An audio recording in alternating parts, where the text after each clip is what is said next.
An invitation, but no place to go. Welcome to Faded Echoes. I am your host, Ombra. Comment where you're listening from. I love seeing our mystery family grow. Your words make these cases unforgettable. If I've learned one thing about life with Nero Wolfe, it's that even a harmless-looking envelope can ruin my day, especially when it arrives at 10:30 in the morning, prime orchid time, when any intrusion is considered high treason against the house rules. Fritz had just brought in a tray with my second cup of coffee when I heard the knock. Not the tentative kind you get from lost tourists or a timid process server.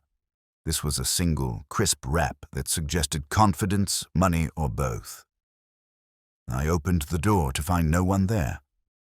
Just the envelope, cream-colored and thick, lying on the mat like it had been dropped by an invisible messenger. No return address, no postage stamp. No smudges, fingerprints, or even the faint smear of human incompetence. I picked it up and gave the street a quick scan. Empty. The delivery method had me interested. The contents might keep me that way. Wolfe was in the plant rooms, and if I interrupted him without a medical emergency or a meteor strike, I'd be committing career suicide. So I took the liberty of slicing the envelope open at my desk in the office. Inside was a single folded card, heavy stock, embossed lettering in an ornate, almost old-fashioned script. You are cordially invited to attend a private engagement this Thursday at 8 o'clock. That was it. No location, no signature, no RSVP details. Just a date, a time, and a dare. I turned it over twice. No watermark, no identifying mark. Whoever sent it wanted me, us, to know they could reach us, but not where we were supposed to go. At 11 sharp, Wolfe's tread announced his descent from the plant rooms. I had the card waiting on his desk, next to the day's mail and his beer. He took it up between thumb and forefinger as if it might leak acid. He read it once, twice, then set it down and leaned back in his chair, fingertips meeting over the considerable equator of his stomach. A summons without coordinates, he said finally. Either an insult or a puzzle. Possibly both. You thinking of accepting? I asked. I'm thinking, he said, of why someone would issue an invitation designed to be unusable unless the recipient pursues clarification, which means... He lifted his eyes to me, the corner of his mouth twitching just enough to register as a smirk in Wolfen terms. We are expected to seek them. That's assuming they want us to find them, I said. Pui, they do. Otherwise, there would be no invitation, which was, as usual, irrefutable. Wolfe didn't take clients without some compelling reason. Sometimes it was money, sometimes curiosity, sometimes sheer contrariness. This time it looked like it was going to be curiosity's turn. Very well, he said. Ascertain the sender. You may employ your full range of devices, from charm to guile to sheer pestering. Which means, I said, you're interested. It means, Wolfe replied, that our privacy has been breached, and I intend to learn why, and by whom. The sooner, the better. I pocketed the card. Somewhere in the city, somebody had gone to a lot of trouble to dangle this hook in front of us. Now I had the job of finding the string attached, and that's how an envelope without an address managed to open a door that wasn't supposed to exist. By 1 o'clock, I'd moved the card through every low trick I know for making paper talk.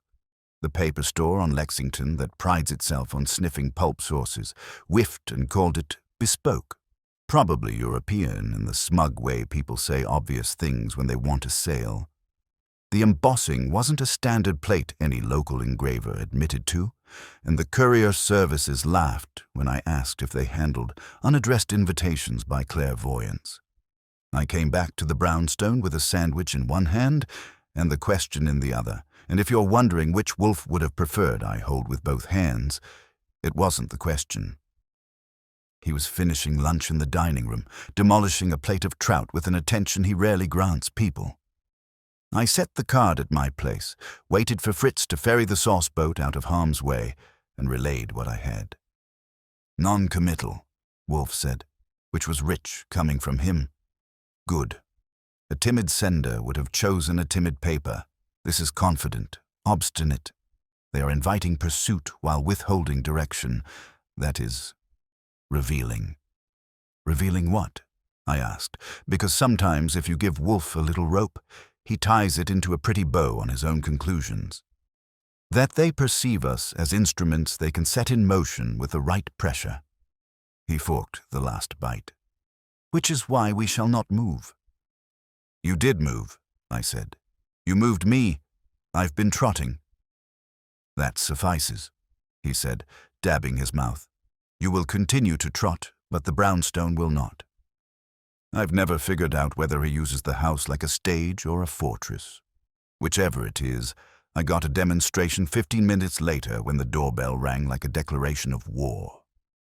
Not the single rap from the morning. This was sustained, impatient, and accented with the kind of entitlement that expects marble floors and frightened maids. Fritz looked at me. I looked at him. He shrugged and retreated toward the kitchen. I headed for the front. Opening the door, I got an eyeful that said our sender had a budget and a stylist. The woman on the stoop had on a navy coat sharp enough to slice bread, hair pinned so tight it held opinions, and eyes the exact color of money when it's new and you're not supposed to fold it.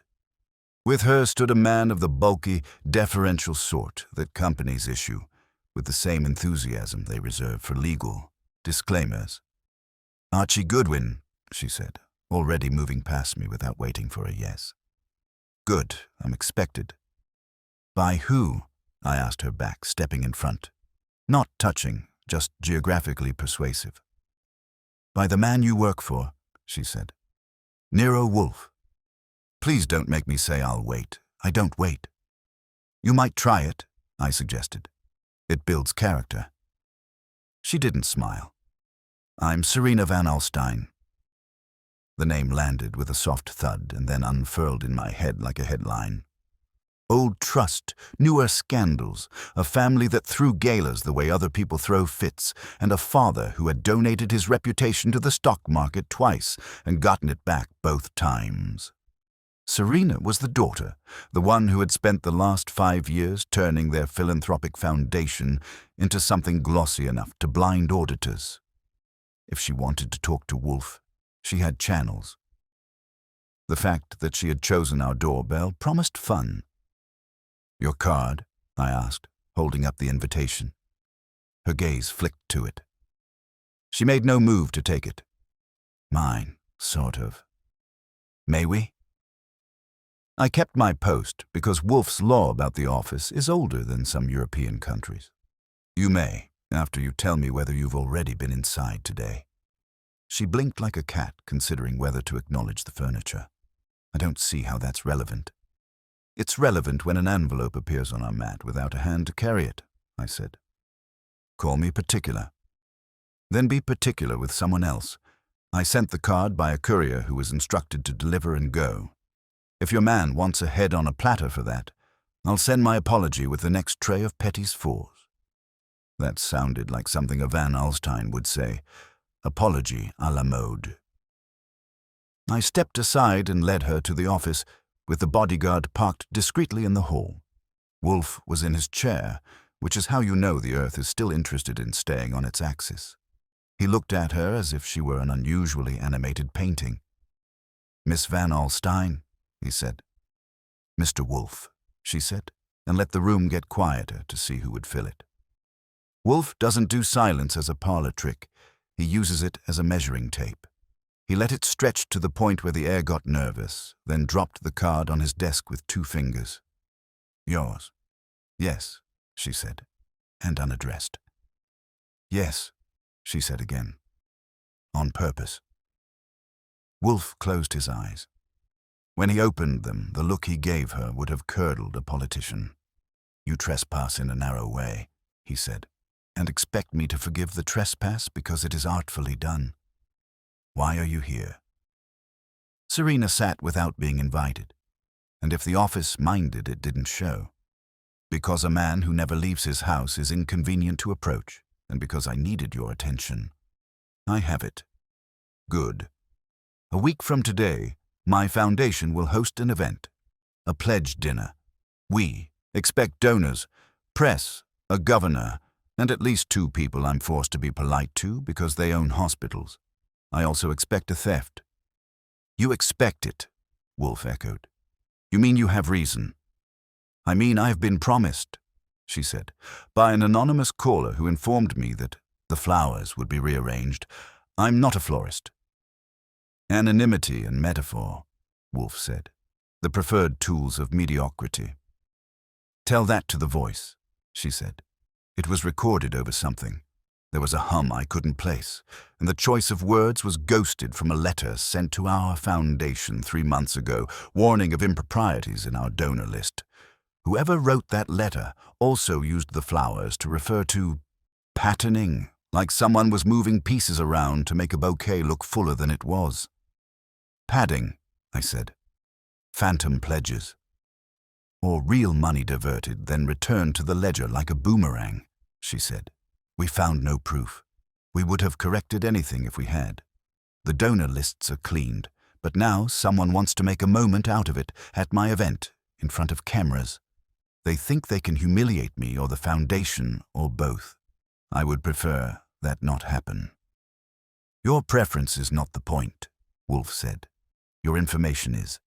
You sent an invitation with no address to a dinner with too many. You could have included a summary.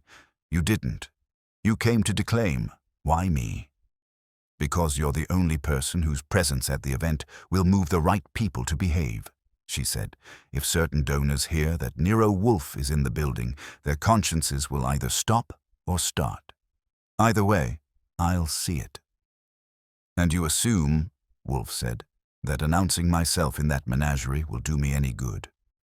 I didn't say announce, she said. Attend, quietly, observe, and prevent a humiliation. I don't want a detective at my party. I want a deterrent in my corner. Wolfe's mouth tugged. We are not gargoyles to be mounted over your door, and if you wanted a deterrent, you would have placed 2 policemen at either end of the buffet. The police, she said, are not on good terms with some of my attendees. And perhaps you've heard this said about you, I trust your judgment more than theirs, especially when judgment is the product for sale. That one she aimed clean. Wolfe didn't nod, but he didn't need to. He looked at the card, then at me. Archie, the caller? Unknown, I said, but if he hummed, we can hum back. We can sweep the call. Get the timestamp, see what lines touched, ask a friend to nudge the switch. If the call came from a business, we might hear an HVAC unit settling in the background. If it came from a bus depot, we'll get wheels and grief. Serena's posture softened a 1/4 inch. Good. And the card? The card, Wolfe said, tells me you are comfortable, issuing commands wrapped as favors. You expect compliance and speed. You expect efficiency draped in manners. If I accept, it will not be to protect your pride. It will be to discover who believes they can reach into my house, bandy words about flowers, and lead me by the nose to a hall of their choosing. You will accept, she asked. I will decide, he said. After you answer questions. She was ready. Ask. Who loses if the flowers are rearranged? Wolfe said. Not in prestige. In money, any donor whose pledge is duplicated or erased, she said. Any program whose funding is delayed. And me, if the press embroiders a story about negligence. But someone else wins. Someone who wants this to erupt. Someone who thinks the foundation is a gate they can crash through to hit an enemy on the other side. Names, Wolfe said. 5, she said. And the number didn't surprise me. These cases all develop rings like a tree, and 5 is a nice clean one. Edwin Penmark, developer, overstated pledges, always loud. Maureen Lake, head of an arts non-profit that lost a grant after we reallocated funds. She thinks I humiliated her publicly. Samir Halabi, venture philanthropist whose fund audits everything with a microscope and sends me emails about metrics. He tried to place a staffer on my grants team. Dr. Calvin Price, hospital CEO who wants us to back a new wing with his name. I declined. And my cousin, Richard Van Alstyne, trusty charming when he's being watched. Family, Wolfe said with the distaste he saves for the term. And your bodyguard? Jules? He's mine. You don't need his last name. He's not on the list. Everyone with proximity is on the list, Wolfe said and turned to me. Archie, you will verify Miss Van Alstyne's account of the anonymous letter, obtain a copy, and examine the donor ledgers for pattern. Quietly. You will also determine the provenance of this card beyond the paper, who engraved it, who ordered it. There will be a link there always is, though it may be disguised as taste. Serena leaned forward. And you, the night of the event? If I attend, Wolfe said, I will do so seated. You will provide a vantage that permits me to see and to hear without being forced to encounter salad forks. I can arrange that, she said quickly. There's a balcony above the rotunda. It is usually dressed with flowers. Her mouth tilted. Figuratively. Of course, Wolfe said dryly. I walked her to the door because I enjoy oxygen, and on the way she paused in the hall where the afternoon light from the front parlor makes a checkerboard out of the rug. She looked back at the office, at the cool rectangle of Wolfe's presence through the door, then at me. Mr. Goodwin, she said, lower now, like she'd tucked the public voice away. The caller knew details, dates, names. Someone inside is feeding them, or someone outside has a hand in our pockets. If I'm wrong, I'll apologize. But if I'm right, if you're right, I said, we'll keep your party from becoming a biography. She nodded and went, with Jules in her wake like punctuation. When I closed the door, the house exhaled. You could feel the brown stone trying to stitch up its edges. I went back to the office. Wolfe had tilted his head and was studying the card again as if the letters might admit to wrongdoing under pressure. You buying this? I asked. I'm buying nothing, he said. I'm observing that Miss Van Alstyne identified 5 persons with divergent appetites and one shared capability. Access. Our trespasser has adopted botanical imagery. Miss Van Alstyne's event is botanical. Someone has chosen a stage that matches their metaphor. That is either wit or convenience. We will find which. Saul? I asked. Soon, he said. First you will call our friends among the engravers. Then you will call Lon Cohen at the Gazette and ask, in the tone you reserve for wishing him a miserable afternoon, whether any of our 5 names have been taking lunch with reporters lately. Fine, I said. And the invitation? He tapped it once. Keep it in your pocket, Archie. If the sender hope to make us chase, we will walk. And if they hope to make us hurry, we will sit. He closed his eyes and leaned back, temple throbbing faintly like the house's own pulse. Even when nothing moves in that room, things assemble. Outside, a late sun pushed against the glass. Inside, the case settled into the chair with him. I dialed the first number and got the pleasure of telling a man who lives to monogram that his work wasn't good enough to hide him. While it rang, I looked at the card again and thought about flowers. Not roses or lilies, not centerpieces. Flowers as a code for patterns you only see when you step back. Someone was arranging ours. I don't mind arrangements. I mind being told where to sit. I started with the engravers because paper tells stories that mouths later deny. The first 2 shops I called affected amnesia. The third coughed up a name after I let him hear how tired I was of city permits and how eager the Gazette would be to run a piece on counterfeiting courtesy of his good taste. He didn't know who ordered the plate, he swore, but he had a record of the embossing as a custom die with a floral scroll you don't see outside a debutante's scrapbook. Paid in cash. A messenger picked up 25 cards 8 days ago. No envelope order in the system. That last bit interested me. Envelopes have as much personality as calling cards, and skipping them means the buyer had a separate plan for delivery. Either that, or they didn't want their fingerprints on anything that licks. I rang Lon Cohen while the engraver was still regretting civilization. Lon had a paper to put to bed, and was therefore in the ideal mood to do me a favor. When I told him the short cast list, Penmark, Lake, Halaby, Dr. Calvin Price, and Tom Sawyer with a trust fund, known to the family as Richard, he produced a sound like a cat stepping on a clarinet. Edwin Penmark had been having a recurring lunch with a financial columnist at a bistro that charges rent by the minute. Maureen Lake had given an interview to a lifestyle webzine about ethics in giving and used the word shame 6 times without blushing. Halaby had funded a data lab that logged donor behavior like a game of whack-a-mole. Price had been seen with a state senator whose interest in hospitals begins and ends with naming rights, and Cousin Richard had been photographed at a gala patting the air near Serena's shoulder like a man praising a cat he doesn't own. "Any of them dropping hints about bouquets?" I asked. "Not bouquets," Lon said. "But Penmark's columnist has a series lined up on vanity philanthropy, and he's been sniffing around Van Alstyne for weeks. Be smart if you didn't invite him to any parties." "I don't own the guest list," I said, and thanked him with the promise of a future leak I didn't possess yet. The Foundation's headquarters pretended not to be rich. They had wedged themselves into a building that could do math in its sleep, grids on grids, and softened it with plants that looked too healthy to be real.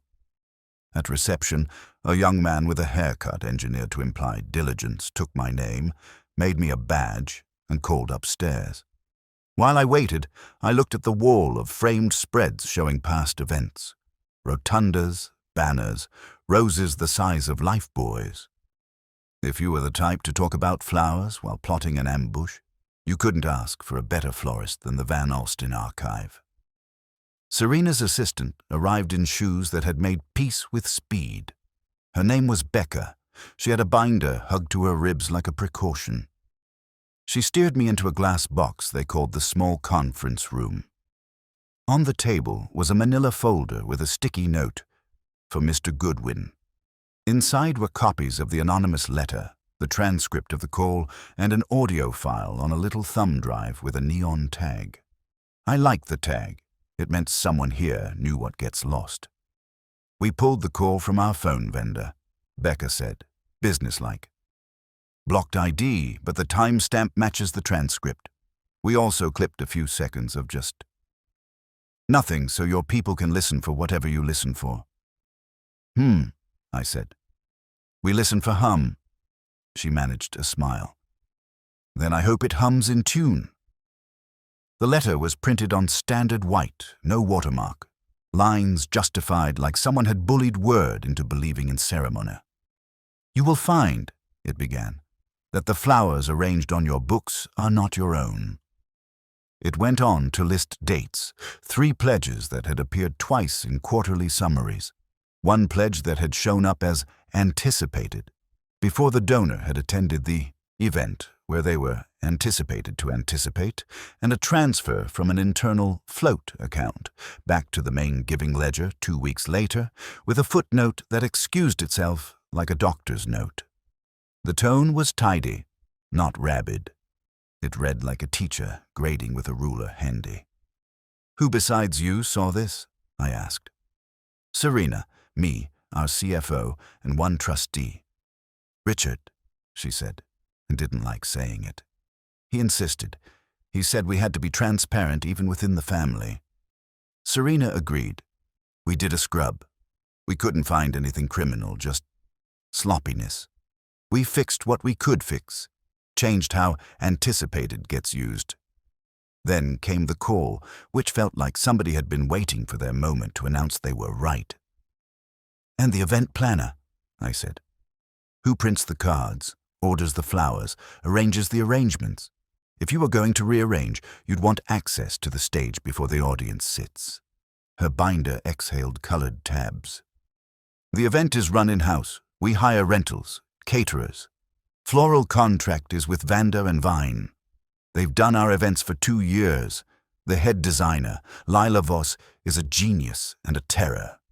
She would sooner upend a donor than a centerpiece. I'll bring her flowers, I said. Who handles the donor database? Me and finance, Becca said, and an outside consultant for systems. We just migrated to a new CRM. Please don't ask me what that stands for today. I'll forget and cry. You, the CFO, and the consultant could move numbers without moving chairs. Anyone else? Richard asks for reports. He doesn't touch entries. If I were numbers, I said, I'd prefer that. I took the thumb drive and the paper and asked if I could see the rotunda where the party would unfurl. She assigned a facilities guy named Colin who took me up a half flight to the balcony Serena had mentioned. The room below was a circle big enough to hold different kinds of people who don't like each other. The balcony had a rail, a ledge, and sight lines that could teach a course. You could station Wolfe here with a table, a chair, a view of the entrance, the dais, and a good percentage of the intersections where egos were going to collide. There was an outlet for his conscience if he wanted to plug in a lamp. Cameras? I asked. We do them for security and for cuteness, Colin said, pointing to discreet eyes. No one smiles at cameras that look like cameras. We keep the feeds in a room down the hall. You want access? Later, I said. First I want to hear the hum. On my way out, I stopped in a corridor where framed thank yous tried to make gratitude look handsome. A woman in a grey suit with lapels sharp enough to correct grammar paused by the elevators. She wasn't Becca or Serena. She had that practiced half-interest that says she enjoys data more than people. The tag said, Henley Brack, CFO. I introduced myself and got a nod that said she'd been briefed. We'll need to pull vendor ledgers, I said, specifically the months around those dates. You'll get read-only access in a room with a lock and a supervisor, she said. We audit ourselves like strangers.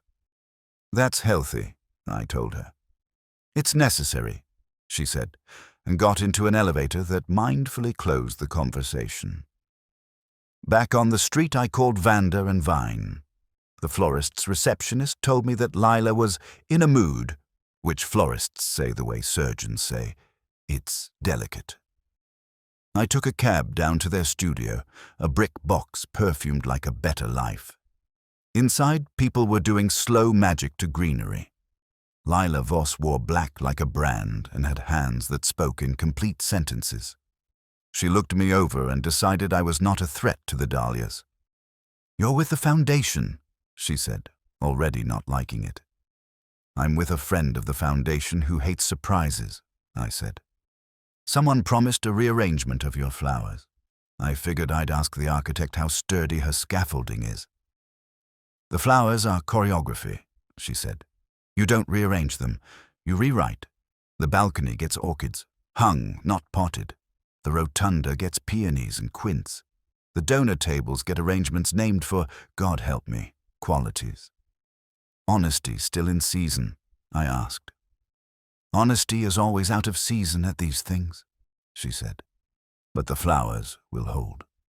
If someone touches my work without my permission, I will salt their lawn. If you're asking if a clever person could sneak something into the display, a note, a device, a metaphor, I will tell you that most clever people don't know the difference between a stem and a wire, and my staff does. Does your staff include any moonlighters? I said.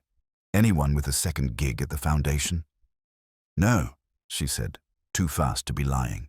But events share workers, caterers, lighting techs. If you want a hole in your perimeter, look at a guy paid cash to unload a truck. I always do, I said, and left her to quote poetry to Dogwood. The card in my pocket kept being where my hand went when I wasn't thinking. On the way back uptown, I stopped for a late coffee and called Penmark's office on the off chance he answered his own phone. He didn't, but his assistant did, and she had learned her window dressing from someone who sells yachts. Mr. Penmark's schedule was full until the asteroid. Could I email a purpose? I could, but I prefer voices to signatures. So I redirected to the columnist's bistro and got the maître d' to confirm a standing lunch on Thursdays at 1. If Wolfe wanted a moving picture of vanity, we could seat me 2 tables away with a glass of water and a notebook. Maureen Lake was easier. She picked up her own line at the non-profit and made me hold while she instructed a volunteer in the art of stacking flyers. When I said my name, she breathed, dramatically, which told me she either rehearsed or genuinely enjoyed being wronged. She could meet me tomorrow. She would bring a packet. She asked if Serena would be there. I said no. She said good, like she had won something. Halabi's office was a fortress of gatekeepers until I left a message with the words data integrity and press. Then a man with a dry tone called back to say Mr. Halabi enjoyed discussions that improved practices, and who had referred me? I said Prudence had, which won me 20 minutes on a calendar next to someone named Alexandra, timer. Dr. Price, when tracked to his administrative suite, referred me to a PR director with an email address that felt like a missed call. I told the PR director that if Dr. Price declined a brief chat, I would be forced to assemble my portrait from the public record. The return call took 6 minutes, which means the senator had told him politeness is cheaper than cleanup. Last was Cousin Richard. I didn't call him. I walked. His building sits in a part of town where you can't throw a check without hitting a concierge. I didn't go up. I sat across the street on a bench that pretended to be for the park and watched. 10 minutes later, Richard came out with a scarf arranged like a thesis and a phone pinned to his ear. He smiled at the doorman like a man auditioning kindness. He climbed into a car that wasn't his and let himself be driven away to an appointment I hadn't made. I took down the plate and the time and felt the case add a bead to its string. By the time I made it back to the brownstone, the light had shifted into the hour, when the office looks like the cover of a book about discretion. Wolfe had his chair, his beer, and his reserve. I gave him the abridged version, the engraver with cash and no envelopes, Lon's gossip, Serena's assistant with the letter and the hum, the balcony that would seat a tyrant, the florist with a vendetta against improvisation, the appointments taking shape like a schedule built by fate, and the cousin observed in his natural habitat, motion with no visible effort. The letter, he said. Its diction. Teacherly, I said. Measured. It listed dates like pins and didn't waste adjectives. Not a journalist, he said. Not a donor. A technician or clerk, someone who enjoys structure. The hum? I brought you its song, I said, and put the thumb drive on his desk like an offering. You'll want Saul for the phone path. I'll want Saul for everything, he said, once we have something deserving of his attention. For now, listen, Lon's Bistro. You will be there Thursday. Eat nothing, hear much. With Miss Lake, be sympathetic and take notes. With Mr. Halabi, be adversarial and take care. With Dr. Price, be bland. Your blandness is disarming. And Richard we let come to us, I said. He'll hear I'm asking around. He'll decide whether to be offended or helpful. Either way, he'll be decorative. Wolfe's eyes moved to the card as if it had spoken. The sender selected paper to entice and omission to compel. They count on our curiosity. We shall convert their compulsion into our vantage. Bring in the recordings. After dinner, we will listen to the hum. Music night, I said. Do not be fatuous, he said, but the corner of his mouth gave me permission. I left him to his beer and went to wash the city off. The house had settled back into itself, the kind of quiet that pulses with its own clocks. Somewhere, the orchids were having opinions. Downstairs, the card waited like a tooth under a pillow. We had names, we had rooms, we had a pattern sketched in pencil. Now we needed the pressure that sets ink. Dinner was squab with Morel's and Fritz's idea of mercy for a man who'd walked Chelsea twice that afternoon. Wolfe was as communicative as a cathedral while he applied himself, which is his way of showing gratitude without allowing witnesses. After coffee, he permitted the living room phonograph to remain off and the office door to remain open, which is how he awards me overtime. I brought in the thumb drive, my notebook, and a patience I rent by the hour. We don't do labs. We do ears. That said, we don't do them lazy. I plugged a little speaker into my desk set and cued the file. Wolfe tipped his chair back a degree, closed his eyes, and went from human to instrument. The first pass gave us the caller's choice of voice, which was middle register with the edges filed off. The words were the same ones Becca's transcript promised. Thursday, 8 o'clock. The flowers will be rearranged. Please do not disappoint the audience.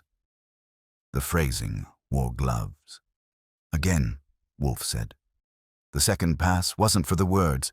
It was for the room the words had borrowed. Under the voice, a thread, not steady, but not wild. A hum with a shallow wobble every few seconds, like someone's attention span. Then a soft clack twice, irregular. A breath, a faint chirp that didn't sound organic. The hum, I said, obliging the obvious. Not a subway, Wolfe said. The modulation is too slow. Nor a window unit. The thermostatic cycle on those is coarser. He flicked a finger, which in other men would have been a paragraph. Play from 12 seconds. I did. At 12, there was a tiny rise, 2 heartbeats, and then the clack again. Relay, Wolfe murmured. Not an elevator. Wrong profile. A condenser or compressor switching under load in a room not purpose-built for it. Sloppy installation. Catering, I offered. Walk-in fridge, or a florist's cold room. He waited, which is the fee he charges for my guesswork. Possible. Now the chirp. We rolled it to 28. The chirp hit again. 2 notes, the first shorter, the second trailing just enough to notice if you were in love with noticing. Not a microwave, I said. Not a phone notification, unless the caller is running their life on an antique. Could be a badge reader. Could be a badge reader, he repeated, not because I was right, but because it deserved a slot on the shelf. Or a door sensor, or an interrupt beep on a proprietary phone system. Office, I said. Not street. He opened his eyes. Yes. A service corridor or a preparation space. You will have Mr. Panzer compare this against samples he has. Not names, Archie, sounds. He has a library of the city, whether he admits it. There is a hospital tone I despise that announces itself with 2 notes. But this is not that. If it matches a vendor or a venue, we will know. Saul loves me most when I bring him homework, I said. He tolerates you most when you bring him puzzles, Wolfe corrected. Now, what else? Breath, I said. Measured. The caller was standing, not slumped in a chair. They held the phone away for 2 beats before the last sentence. Either nerves or politeness. Nerves, he said. Politeness would have prevented the call. We let the file end and the office breathe. Outside, a siren passed itself down the block like a rumor. Wolfe angled his head toward the card on his blotter, then toward me. Tomorrow, he said. Begin with Miss Lake. She will offer injury as proof. Allow it, take the paper, spend none of your credulity. Then your bistro. Sit 2 tables away, left of the column, back to the wall. If Mr. Penmark declaims, note his verbs. He will pair them lazily with nouns that flatter him. He made a face. Halabi at 4. Do not let him turn you into a slide. Ask him what he does when integrity is profitable. And price. The following morning, too many appointments in one-day Colonel. Besides, he will have had a late dinner with his reflection. I left him to his beer and had Fritz pack me a sandwich for the morning I wouldn't deserve yet. When the house shuts down for the night, it does it with more dignity than most people live. Up in my room, I wrote my notes clean, copied the letter dates to a card, and dialed Saul. I heard the word hum, he said by way of hello. You heard a man who loves you, I said. I'll bring you a file in the morning. 2-note chirp, shallow compressor cycle, a clack like an old relay, and a voice that sounds like it irons its socks. He grunted, which in Saul is warmth. 7:30, corner of 9th and 32nd. I have an errand that puts me near a supply house with a wall of sins. Bring coffee. At 10 the next morning, Maureen Lake's office turned out to be a former classroom that had found success as a non-profit by refusing to throw away any of its chalk dust. She wore a blazer that had won fights and hair that had read articles about itself. She waved me toward a metal chair and pushed a folder across her desk with relish a district attorney might envy. Documentation, she said. I like documentation. It doesn't lie. Neither do some people, I offered. Some, she agreed, sunny and severe, but not Serena. Serena reallocated a grant our board counted on and then told a reporter the word metrics as if it could stand in for an apology. Do you know what metrics mean for us? It means telling a kid their painting doesn't count unless 5 donors cry. I read the article, I said. You used the word shame 6 times. It was 7 in the first draft. She settled back and watched me read. The packet was clean, her application, the award letter for a prior year, the denial email for the current one, and the op-ed she'd written with the chisel still warm. Then came a printout of a screen that showed a pledge to Van Alstyne from a corporate donor whose CEO sat on Maureen's board. The pledge had a little flag next to it in the CRM that said, anticipated, with a date that predated the gala. Someone had highlighted it like a prayer. You think the flowers warning refers to these flags, I said. I think someone inside used anticipated as a holding bin for money they wanted to look like it was there. Then they moved it. Then they called Serena to gloat. If a theft happens, good. Maybe a donor we share will look twice. Anyone at your shop share donors with Richard Van Alstyne? I asked. Cousin Richard. She smiled, the way a person smiles when they know the gossip, and choose whether to charge for it. Richard sits on 3 boards. He shows up for photographs and selects adjectives. He also has a pet program, sports for kids who don't need more sports, and he is very loud about it. He didn't like that we asked for instruments instead of uniforms. Does that answer your real question? It oils it, I said. Do you have enemies besides the obvious? I'm an arts director in a city that treats art like garnish, she said. If I'm not collecting enemies, I'm not working. She let me take copies of the clean bits and rights to memory for the rest. At the door, she said, if Serena's foundation is being robbed, I'm sorry. I mean it. But if Serena is being embarrassed, I'm not. The bistro Lon had named did not look like a place where good sense goes to lunch, but then good sense rarely has the expense account. I got my table by being early, and the column by acting like I liked architecture. At 1:07 sharp, Edwin Penmark arrived with a suit that believed in him. With him was a man whose haircut said broadsheet and whose gaze said nobody escapes. They took the good table and the waiter who had seen everything. I ordered water and a salad I didn't intend to eat and opened my notebook to the page where a man like Penmark writes himself. He did not disappoint. He talked in great swathes while the columnist threw in a net now and then to see what splashed. Philanthropy was a duty, a delight, a demonstration. I like to see where my money is doing work, he said, as if surveillance were generosity. I like transparency. That's why the Van Alstyne Gala is my test every year.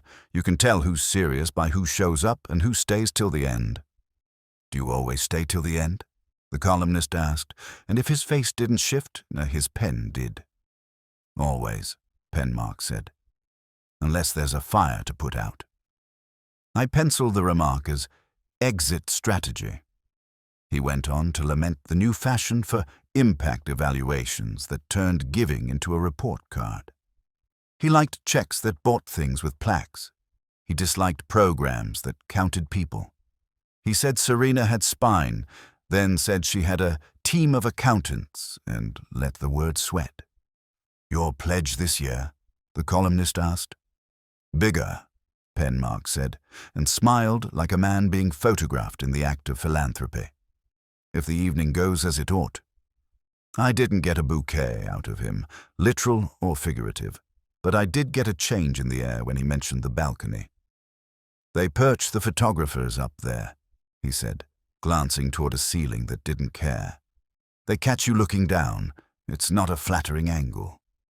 The waiter refilled glasses and mentioned a name I knew from a catering firm that does half the important meals in town. Penmark frowned at the bread and told a story about a donor who once tried to swap a name card to sit closer to a camera. The columnist made a sound in his throat that I couldn't translate and changed the subject to a hospital wing. Dr. Price's name landed like a chip. Penmark said Price was savvy, which can be a compliment or an indictment depending on the angle.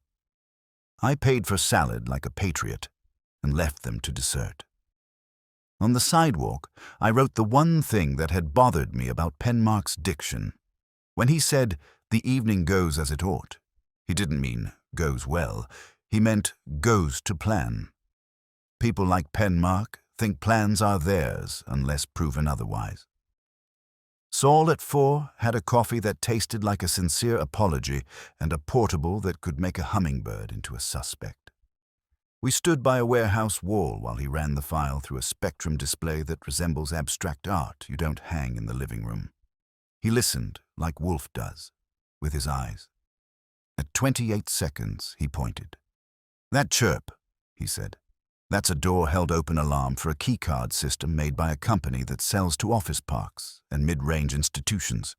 It's not hospital, it's not residential. It's the one that beeps when somebody decides the fire code is a suggestion." "Which places in our orbit buy from them?" I asked. "Half the city, but not the half that can afford better. The Foundation could, but their event space might not. Or a florist loading dock, or a caterer's walk-in." He scrubbed to 12 and tilted his head. "Compressor, yeah. It's not tuned. The hum has a beat because the mounting is off. Whoever took the call wasn't in a soundproof office. They were near a service zone." "So a person with access to back corridors," I said. "Staff, vendor, or someone who spends their life pretending to be both." He nodded. "I'll drive past Vanda and Vine tonight and stand in their alley for art. I'll compare chirps. I'll also stand by the Foundation's back door if they have one that resents it. Tell me if you hear anything that sings," I said. "And don't let a peony eat you." "Only once," he said, and pocketed the device like a magician finishing a show he hadn't announced. At 6, I was back at the brownstone where the evening had put the office in its best suit.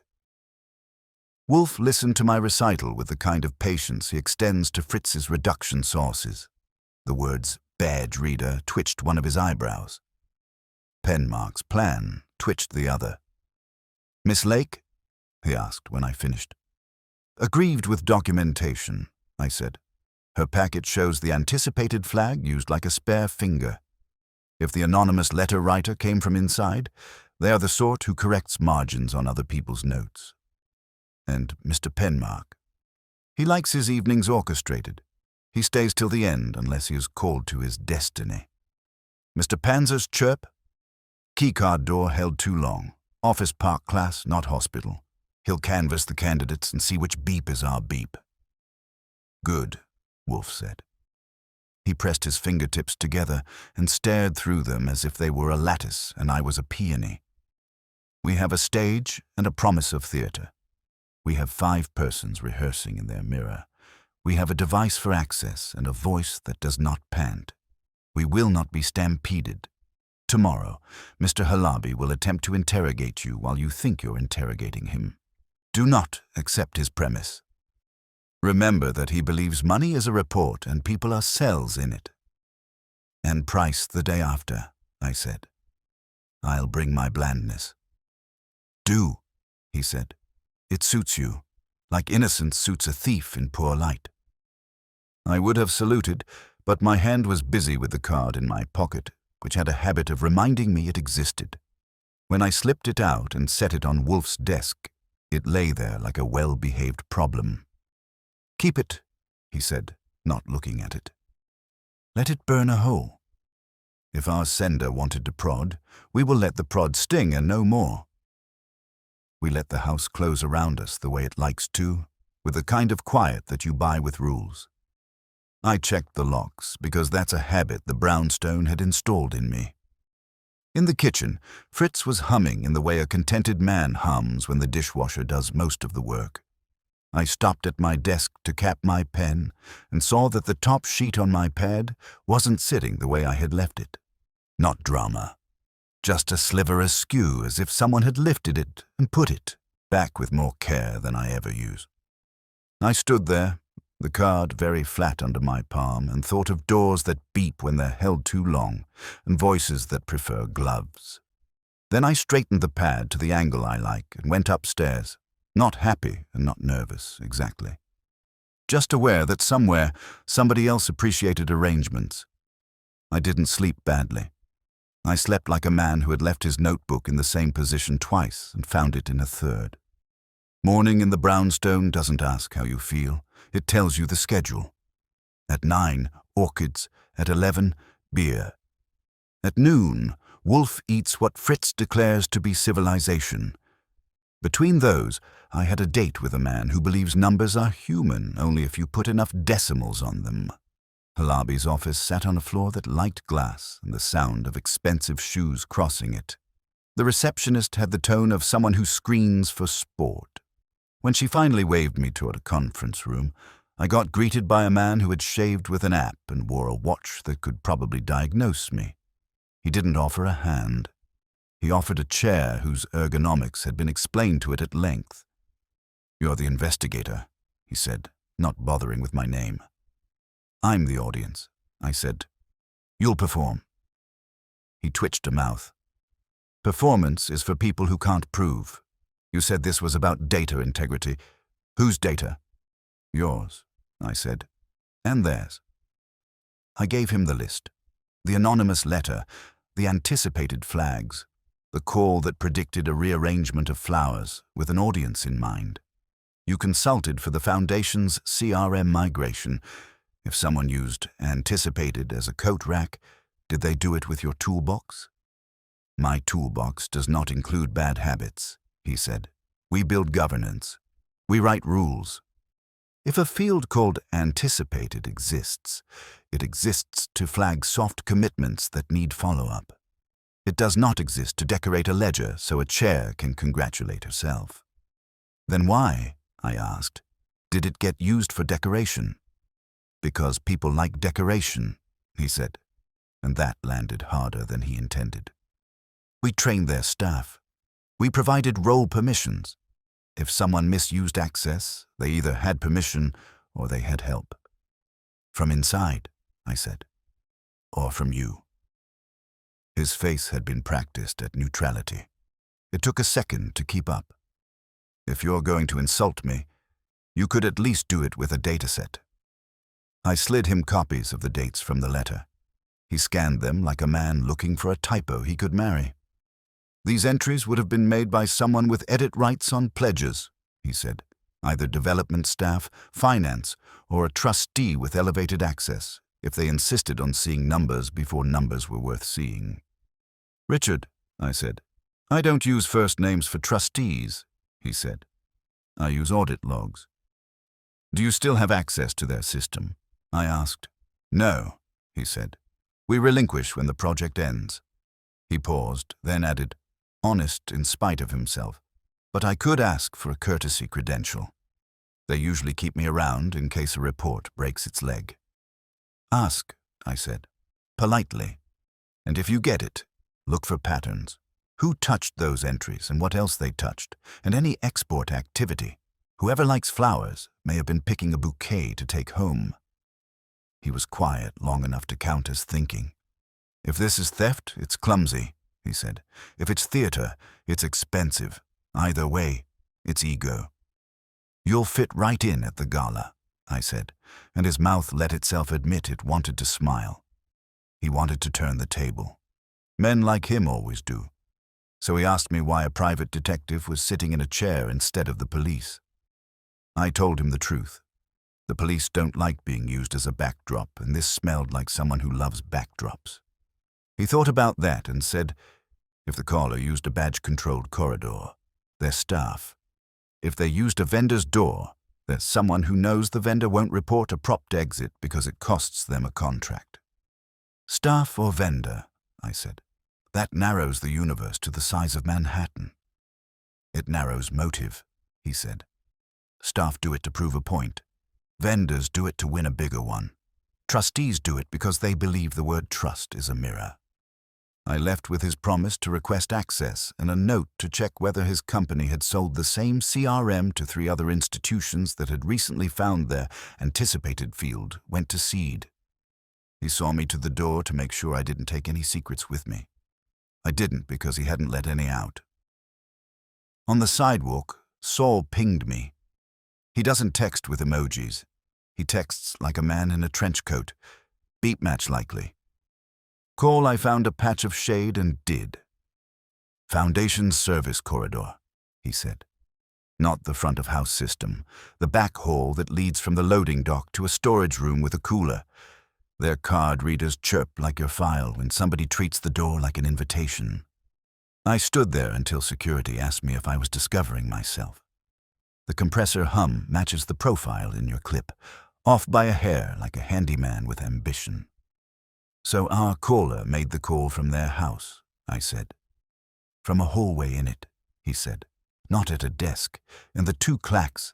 Their rolling rack for risers has a wheel that complains when you hit the seam in the flooring. Same interval, same whine. I'd bet you my second best hat. Never your best, I said. So the voice stepped away from the riser rack to deliver a line and waited for the beep to tell him he had a door he could use. Or she? Saul said, because he likes villains' equal opportunity. Security checked logs for the 22 minutes around the call timestamp. No anomalies. Either the caller had a card that belongs there, or they tailgated. Tailgating leaves a face, I said. Cameras on those corridors.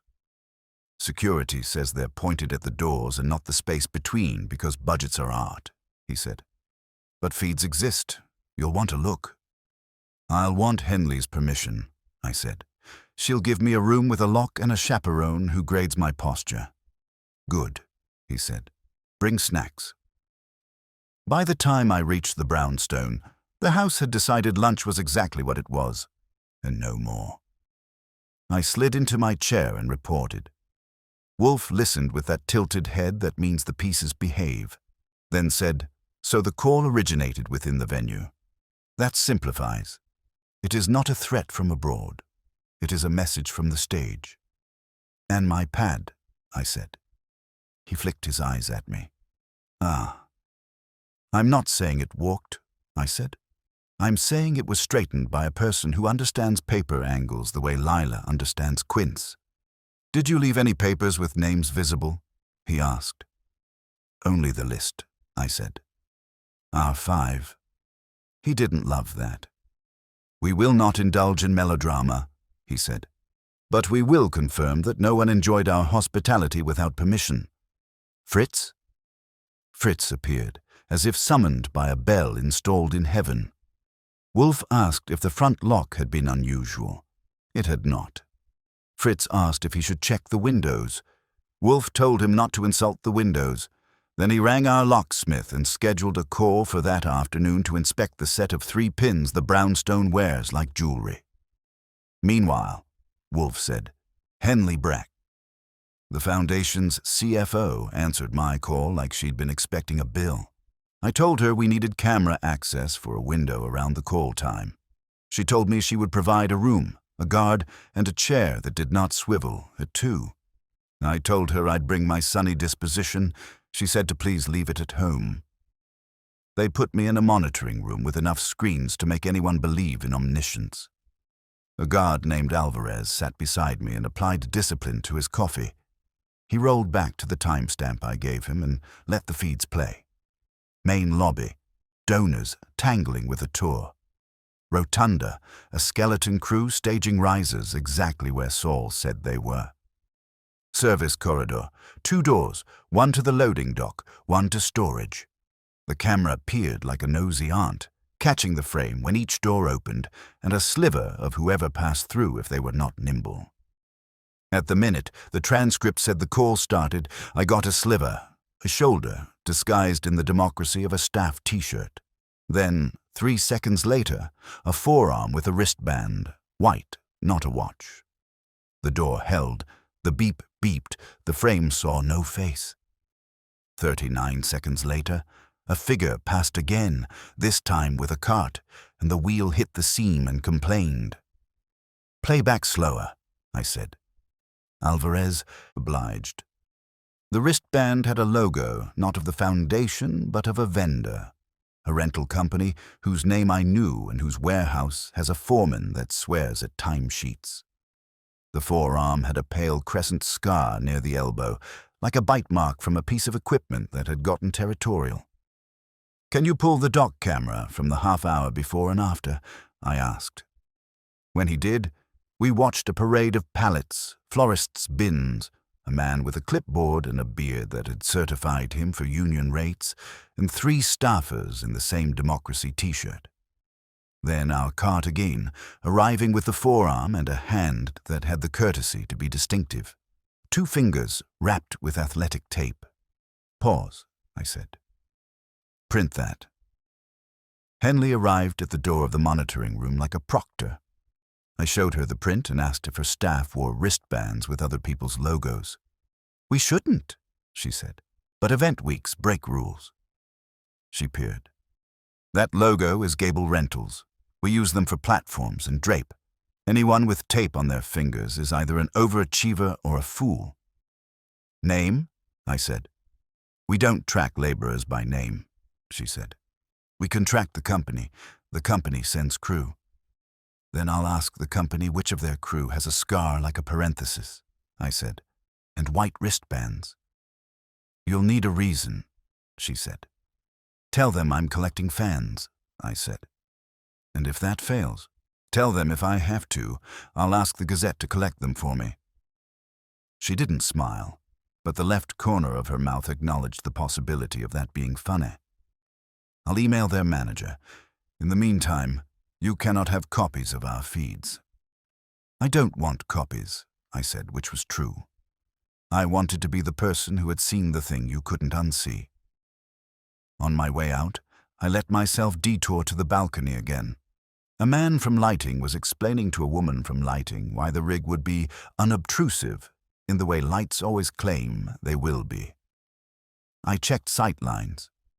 Wolfe would have a clear shot at the entrance and the dais and the section where donors like Penmark like to be seen, pretending not to look up. Good.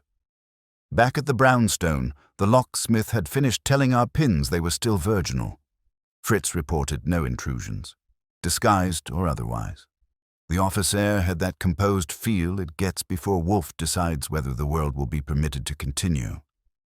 I laid the print on his desk and told him the rental company's logo, the tape on the fingers, and the idea that a man with a cart had borrowed our caller's voice for a minute and a half. "Staff," he said. "Vendor class." "Moonlighter," I said. "Maybe hired twice, once by the Foundation to move risers, once by someone else to move a message." "Or hired once by no one and in love with himself," Wolfe said. "Self-regard can be a currency." "Henley's asking Gable for names," I said. "If they stonewall, I'll stand by the dock tomorrow and take attendance." "You will not," he said, not because he objected to initiative, but because he dislikes sunburn. "You will see Dr. Price in the morning. The hospital will congratulate itself. Then you will meet Miss Lake for whatever she believes is a coup de grace number 2. And tonight, do not leave your pad askew." "I was thinking of bolting it down," I said. "Phooey," he said. "We will not live like paranoiacs. We will live like men with eyes." I went to my desk intending to be virtuous and met a surprise that wasn't theatrical enough to be a threat and not casual enough to be an accident. The invitation, the cream card with the address that wasn't, lay where I had left it earlier, only now it had a companion, its envelope, which I had opened with a tidy slit. Tucked under the flap was a second card, identical save for one change. Someone, same plate, same ink, had added a single embossed word at the bottom where the time ended, in letters so small they'd get lost if you weren't looking for flowers. Bring witnesses. I held it between thumb and forefinger, and didn't like how my skin felt. Wolfe looked at me, at the card, and then at the office door, which was closed, which had been closed. "Fritz," he said. "Yes, sir," Fritz replied from nowhere, because that's where he lives. "Did anyone come in?" "No, sir," he said with the calm of a monk. Then, Wolfe said so softly the carpet might blush, "Our trespasser did not need to." I set the card down. The office had returned to its pose. The brownstone holds silence the way an orchestra holds a note that hasn't been played yet. Outside, a car honked like a man who didn't know an invitation when he saw one. "All right," I said.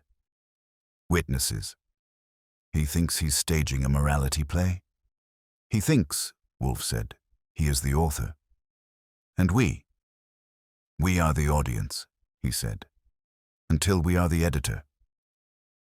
I left the new card on Wolfe's desk as if it were a live thing. He studied it the way a botanist might regard a bloom that had sprouted overnight where no seed was planted. His gaze lingered on the extra words, "Bring witnesses," as though the embossing might give up its motive if stared at long enough. "Whoever did this," I said, "was close enough to lay it down, careful enough to avoid notice, and confident enough to assume we'd find it before anyone else." "They know our rhythms," Wolfe said. "They know we are attentive but not paranoid. That is the advantage of proximity. It also means they have either been here before or are advised by someone who has." The phrasing, "been here before," wasn't comfortable in this office, where the measure of comfort is whether Wolfe stays seated. I didn't point out that the only visitors in the last 48 hours had been Serena Van Alstyne, her bodyguard, and the locksmith, plus the mail. Wolfe knew that list as well as I did. "Witnesses," I said. "That's not a threat. It's stage direction." "Agreed," Wolfe said. "He intends the event to culminate in an act observed by those whose testimony will magnify it. That implies he expects to be safe in its execution, which means either no crime in the legal sense or a crime so subtle it appears to be something else." "Like rearranging flowers," I said. He inclined his head. "And if the metaphor extends beyond botany, as I believe it does, the rearrangement will be the visible evidence of a concealed alteration, of money, of names, of associations." The phone on my desk gave its single ring for an outside call. It was Henley Brack. She'd heard back from Gable Rentals. The scarred, taped-fingered man was named Philip March. He'd been on their crew for 3 years, did occasional side jobs for florists and lighting companies, and was dependable in the way people describe someone who hasn't yet cost them money. His current assignment was the Foundation's gala, 3 days from now. "You want his address?" Henley asked. "Yes," I said, and jotted it down. Wolfe listened as I relayed the details, then said, "You will see him before he sees you. Approach him not as accuser, but as a man inquiring about equipment. Let him tell you whether he believes himself important." That sort of reconnaissance works better when a man doesn't expect company, so I went in the evening. March's building was an old tenement with new locks, wedged between a deli and a place that sold lottery tickets with confidence. The super told me March was home, 3rd floor, end of the hall. I knocked. The door opened just far enough to reveal a man whose face looked permanently sunlit on one side from years of outdoor labor. The taped fingers matched the print. The scar was there like punctuation. "Yeah? I'm looking for a guy who knows staging gear," I said. "I got your name from Gable. Said you were on the Van Alstyne job." He eyed me. "You with them?" "I'm with someone who's working the event," I said. "We've got a question about access, loading dock, service corridors. We need a quick in and out for an extra delivery." That loosened him. "You talked to security yet?" "Better to ask the man who moves the carts," I said. He smirked. "Service corridor's easy. Dock guys don't care as long as you've got a badge in your hand, even if it's from last year. Card readers beep if you hold the door open too long, but nobody listens unless they're bored." "You ever work while people are in the room?" I asked. "Sure. Doesn't bother me. You keep your head down, you're invisible. Half the time they think you're catering." "And calls?" I said. "You get reception in those halls?" He grinned like I'd passed a test. "Best spot's right by the cooler door. Metal makes it quiet. No one hears you unless they're right there." That was all I needed. I let him think he'd done me a favor and promised to send a name to Gable for a future gig. His handshake was brief but solid, working man's grip, and he closed the door like someone with no reason to worry. Back at the brownstone, Wolfe listened to the account and didn't look surprised. He is either our caller or our caller's tutor. In either case, he will be present at the gala and capable of executing the act. That he is unconcerned about describing the conditions means he does not fear exposure. That is dangerous. The next morning was Dr. Calvin Price. His office in the hospital's administrative wing had the feel of a man who spends more time approving renderings than reading charts. He gave me a warm handshake with the efficiency of a politician and gestured toward a seating area arranged for interviews that would be photographed. "I understand you're helping the Van Alstyne Foundation with some logistical concerns," he said, smiling like that phrase had been tested in a mirror. "I'm helping them keep the evening on schedule," I said. "We've heard there may be disruptions." He frowned in a way that didn't touch his eyes. "You must understand, any large gathering invites rumors. Donors love intrigue almost as much as they love applause." "And you?" I asked. "I love results," he said. "The gala's proceeds will help build our new surgical wing. It's in everyone's interest that the event runs smoothly." The hour in our new surgical wing was a claim to territory. I let him talk about design approvals and naming rights, noting how often he used the word alignment. When I asked if he'd had disagreements with the foundation, he said, "Only in the sense that passionate people have spirited discussions." Which is what people say when they've been told no and still want yes. I left with the impression that Price would be delighted to see Serena embarrassed if it made his case for funding stronger, but not delighted enough to risk his own position. He was a man who'd rather have the stage come to him than sneak into the wings. Wolfe absorbed that, then gestured toward my notes. "We have the outlines of each player's appetite. Penmark wishes the evening to follow his plan. Lake wishes it to fail in a way that validates her injury. Halaby wishes to demonstrate that his systems are infallible by revealing their fallibility in someone else's hands. Price wishes an advantage without risk. And Richard Van Alstyne wishes what?" "To be charming when watched," I said. "Which makes him capable of sabotage as performance," Wolfe said. "Now, the matter of witnesses." "You think our sender means the suspects," I said. "I think he means us," Wolfe replied. "He knows we will be there, and he wishes us to see and to recognize. He believes the act will speak for itself. That is vanity, Archie, and vanity will show itself in rehearsal." That gave me my next errand. The foundation was in final setup mode that afternoon, and a room in final setup mode is a place where people forget to hide. I spent 2 hours drifting between the rotunda, the balcony, and the service corridors, watching who handled what and how often they checked to see if they were being watched. March was there, moving risers with a patience that didn't match his earlier confidence. He glanced toward the cooler door twice, like a man making sure a tool was still where he left it. Richard floated in with a clipboard, gave instructions that the staff translated into something workable, and left before lifting anything heavier than a pen. Becca, the assistant, caught me near the dais. "We've got a revised seating chart," she said, slipping me a copy. Serena asked that you and Mr. Wolfe be placed on the balcony at the far right. Better view, she says. Better for whom was the question. I took it back to Wolfe. He studied the chart and pointed at 3 tables directly below our assigned spot: Penmark, Halaby, and Price. Maureen Lake was on the opposite side of the rotunda. Richard floated between, table unanchored, a trustee at large. He is setting his stage, Wolfe said of the sender, and he is confident enough to place us where we cannot help but witness his preferred corner. That gives us the location, I said. Now we need the act. It will come, Wolfe said. Vanity requires an audience in position before it begins. The rest of the day was quiet, only in the sense that no one else tried to slip new cards into our possession. But the brownstone had the feel of an animal that knew something was circling it. Fritz kept the front door latched even when he was in the kitchen. I kept my pad aligned perfectly.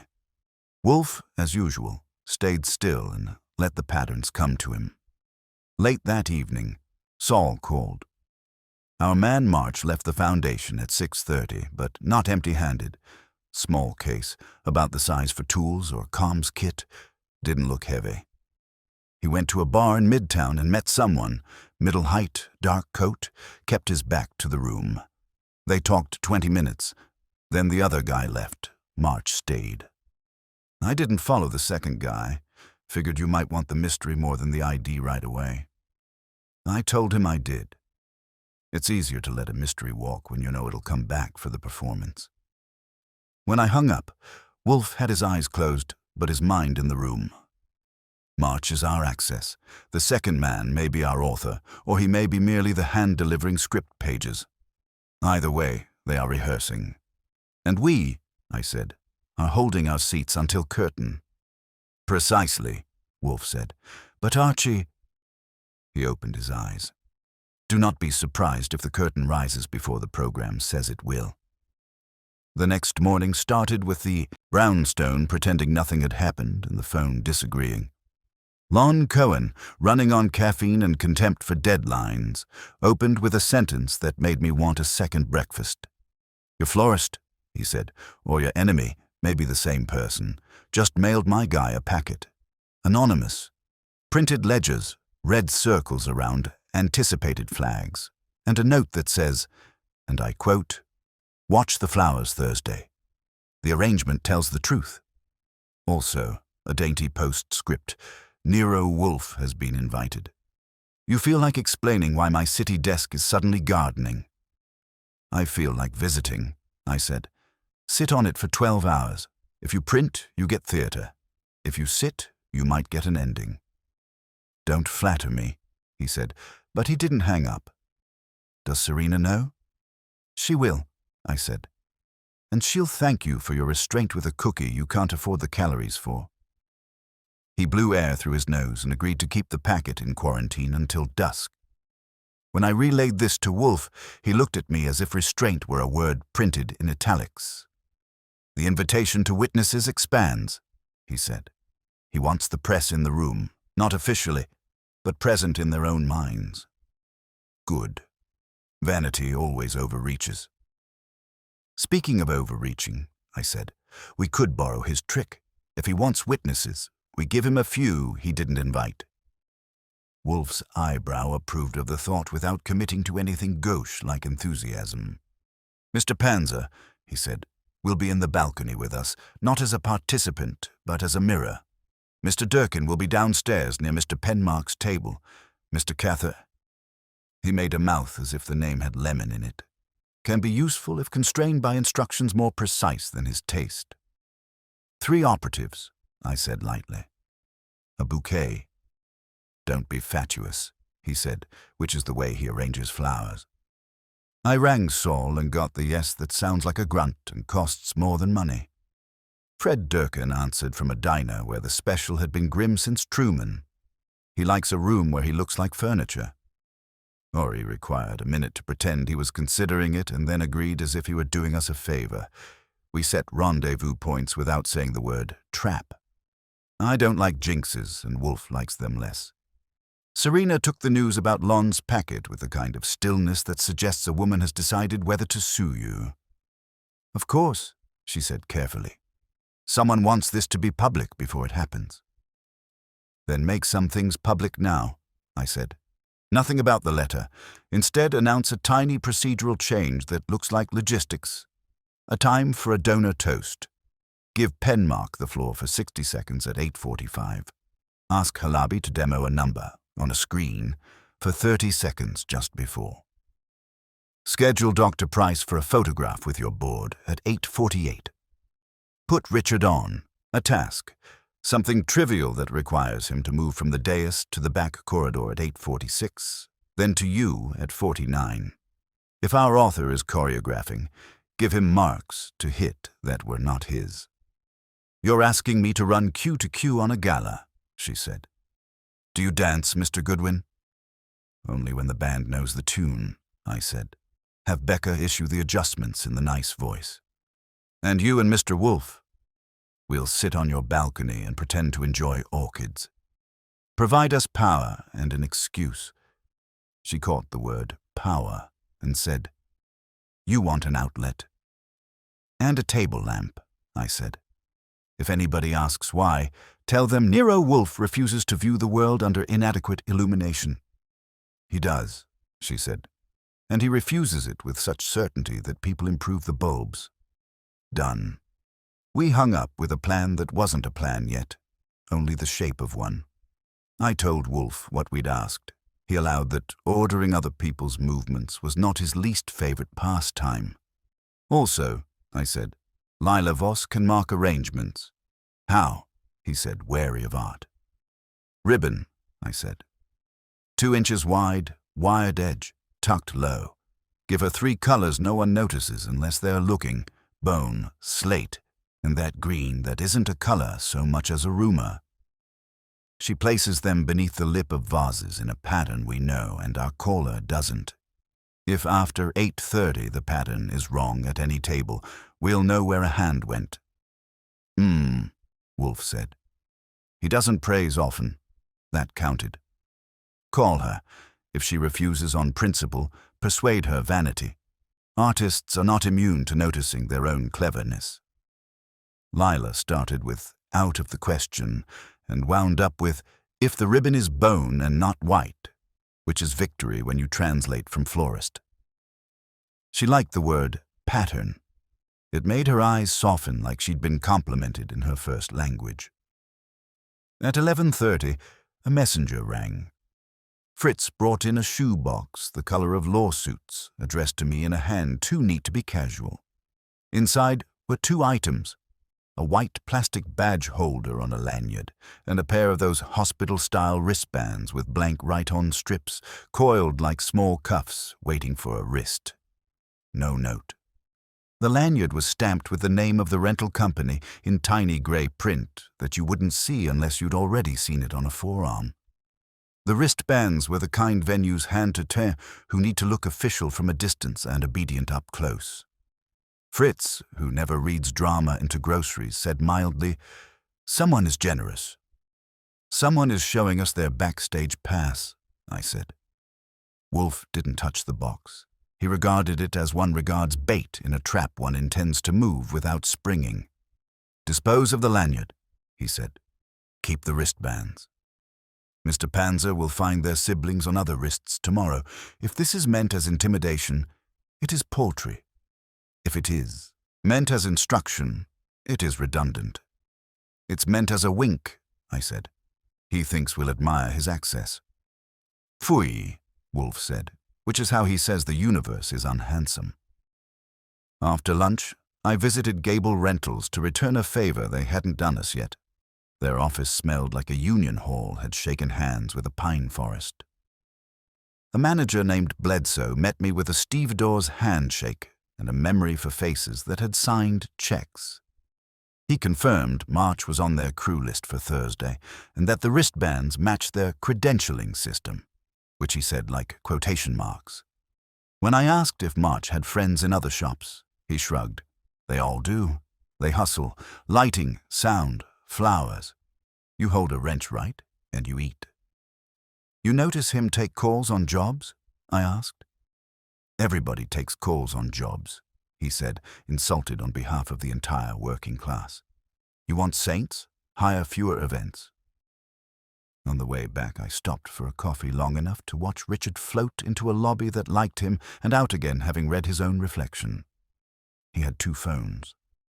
One for public, one for things that look better when you pretend not to carry them.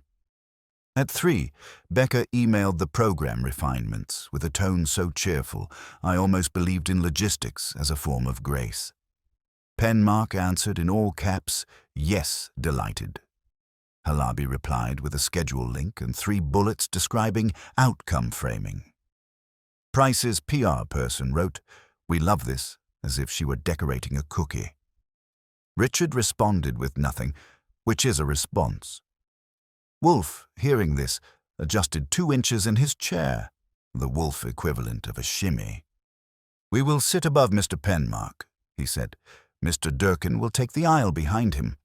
Mr. Cather will compliment Miss Lake's dress and ask her if the dais lighting flatters a woman of principle. Mr. Panzer," he pressed his lips, "will wander. If our author craves attention, he will preen within reach of it. If he craves invisibility, he will make the mistake of being too careful." "Lon?" I asked. "You will tell him that his packet concerns an investigation in progress," Wolfe said. "He will bristle and comply. If he does not, tell him that I will give him 1 sentence after the event he cannot get elsewhere." "That's highway robbery," I said. "It is commerce," he corrected. By 5, the brownstone had that hum it gets when the house is thinking along with its tenant. I went upstairs, changed into a suit that could stand a balcony without shame, and came down to find Fritz inspecting a thermos and a basket like a footman preparing a siege. Wolfe allows food at public events when civilization is at stake. We were almost out the door when the bell chimed. If it had been the original rap, single, crisp, I'd have expected theatre. It was hesitant. I opened to find Maureen Lake with a folder clutched to her ribs and a look like she'd decided the righteous should carry their own swords. "I'm not here to grandstand," she said, entering without waiting. "I'm here because one of my donors sent me this." She held out a printed email. It was a forward from a PR agency to a small list of media friends, teasing a moment of accountability at the gala, with language that could have been scraped from the anonymous letter by someone who preferred adjectives. The subject line, "Witnesses welcome." "They're baiting the press," she said. "It might be me they want to embarrass. It might be Serena. It might be both. But they're doing it in my city, and I refuse to be used as garnish." "Join the club," I said. "We're passing out pins." Wolfe had listened without interrupting, which meant he respected the data, even if he disapproved of the deliverer. "Miss Lake," he said, "if tomorrow evening someone offers you a microphone, resist. If someone offers you a sheet of paper to read, refuse. If someone points you to a seat close to the dais at a time not on your card, do not oblige. You are a likely instrument. Decline to be played." She considered it, chin up like a student deciding whether to take advice from a teacher she didn't want to like. "All right," she said. "I can do that. But if a spectacle happens and it turns out to be about numbers instead of people, I expect you to remember that numbers are people in disguise." "That," Wolfe said, "is a tolerable aphorism." Coming from him, it was almost a hug. When she left, the street had tilted toward evening. I called Lon and cashed Wolfe's sentence. He tucked his packet into a drawer and promised to see me at the balcony if the world didn't end before 8:45. Saul texted a single word, "in," from somewhere that smelled like gaffer's tape. Fred sent a thumbs up, which on Fred is practically a lyric. Ori replied with a photo of his tie, a warning to any room he enters. Before we locked up, I checked my desk pad and found, to my delight, that it hadn't developed a will of its own. Wolfe looked once around the office like a general checking the map and then levered himself up by not quite an inch to take his coat. "Archie," he said. "Sir, if our author intends to conduct an opera, he will have tuned the room. Listen not only for the music, but for the tuning." I said. He agreed. "And when the note wavers, we will pull the string." The gala day arrived with the sort of weather that flatters gowns and makes men think their dinner jackets fit better than they do. Wolfe, immovable as a chess piece that prefers its own square, spent the morning in the plant rooms and the early afternoon supervising Fritz's packing of a thermos, 3 napkins, and a parcel of sandwiches wrapped as if they were going to a peace conference. By 6 we were in the car, Saul already stationed at the balcony to check lighting, and Fred drifting toward the rotunda floor with the unhurried gait of a man who could be mistaken for staff.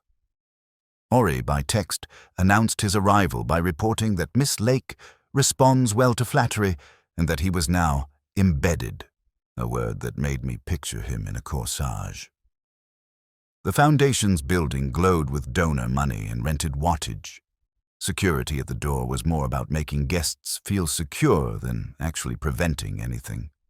Our badges, a necessity for the balcony, were scanned by a young woman who smiled without recognition, but wrote our names on a clipboard as if she'd invented ink. We were escorted up a side staircase and along a short hall that opened onto the high gallery. The balcony was dressed in flowers, exactly as Lila Voss had promised, the bone-slate green ribbons tucked low, subtle enough to escape a casual glance, but visible to anyone who knew to bend at the waist. Wolfe took his place at a table set discreetly back from the rail, the lamp in its outlet casting a warm circle over the sandwiches.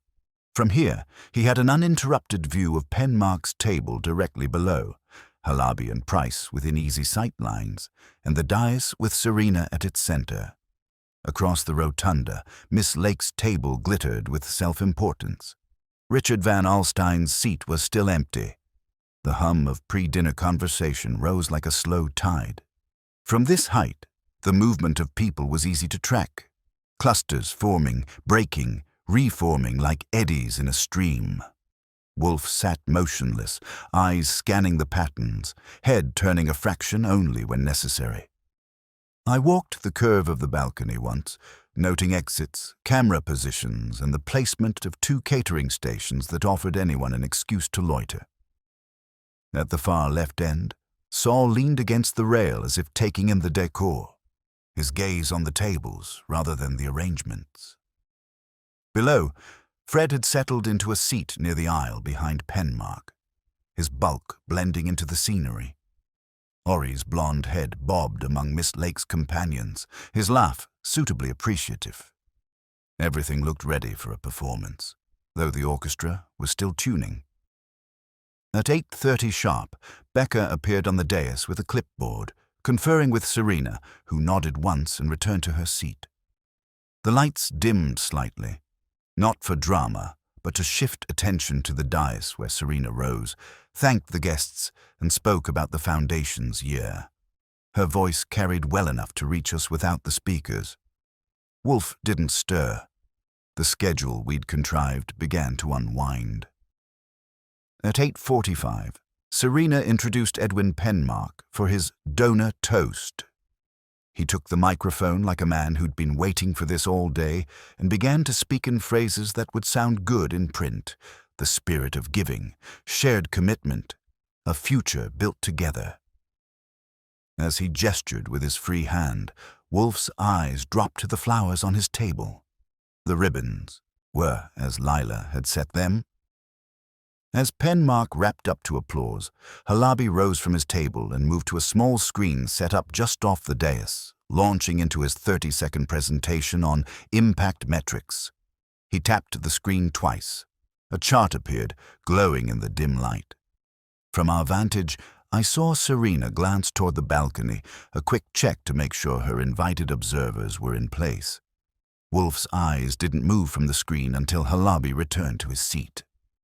At 8:48, Dr. Price stepped to the dais for the planned photograph with the board.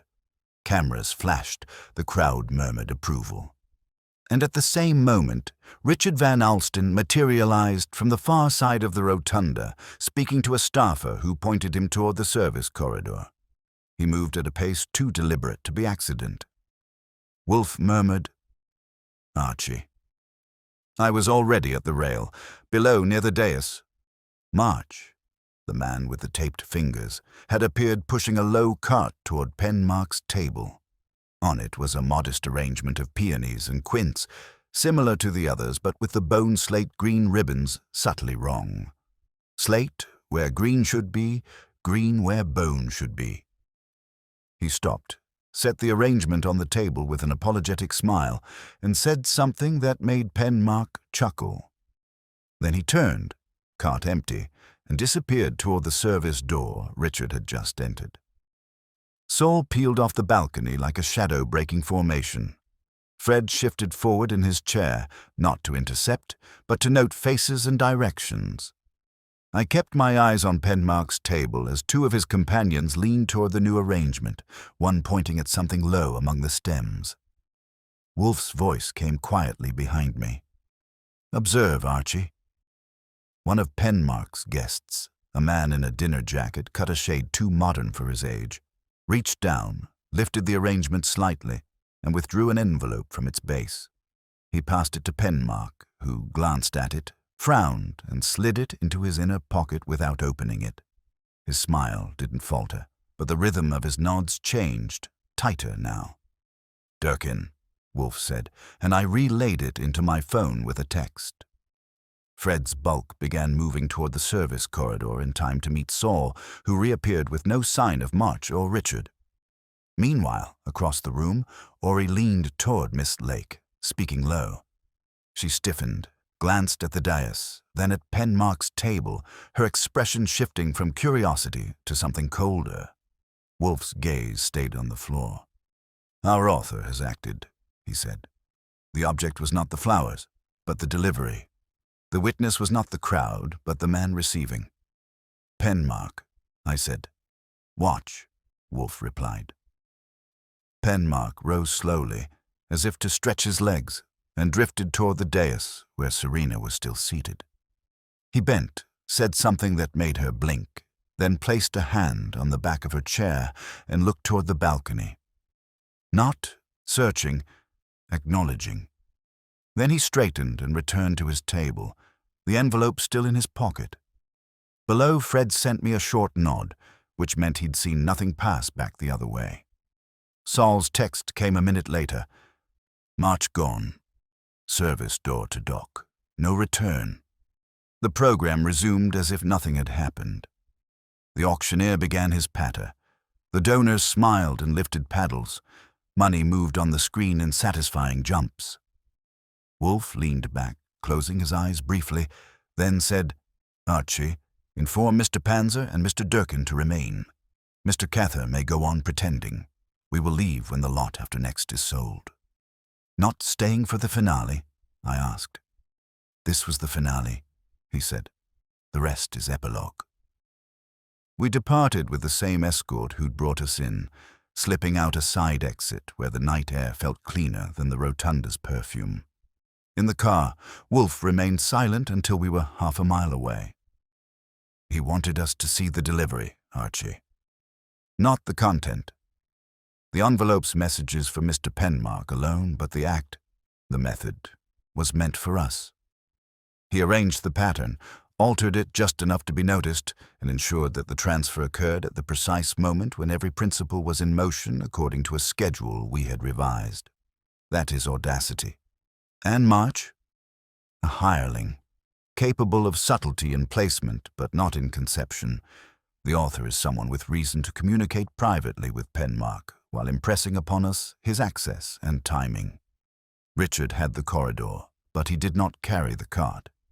Miss Lake had motive for public embarrassment, but not this kind of intimacy.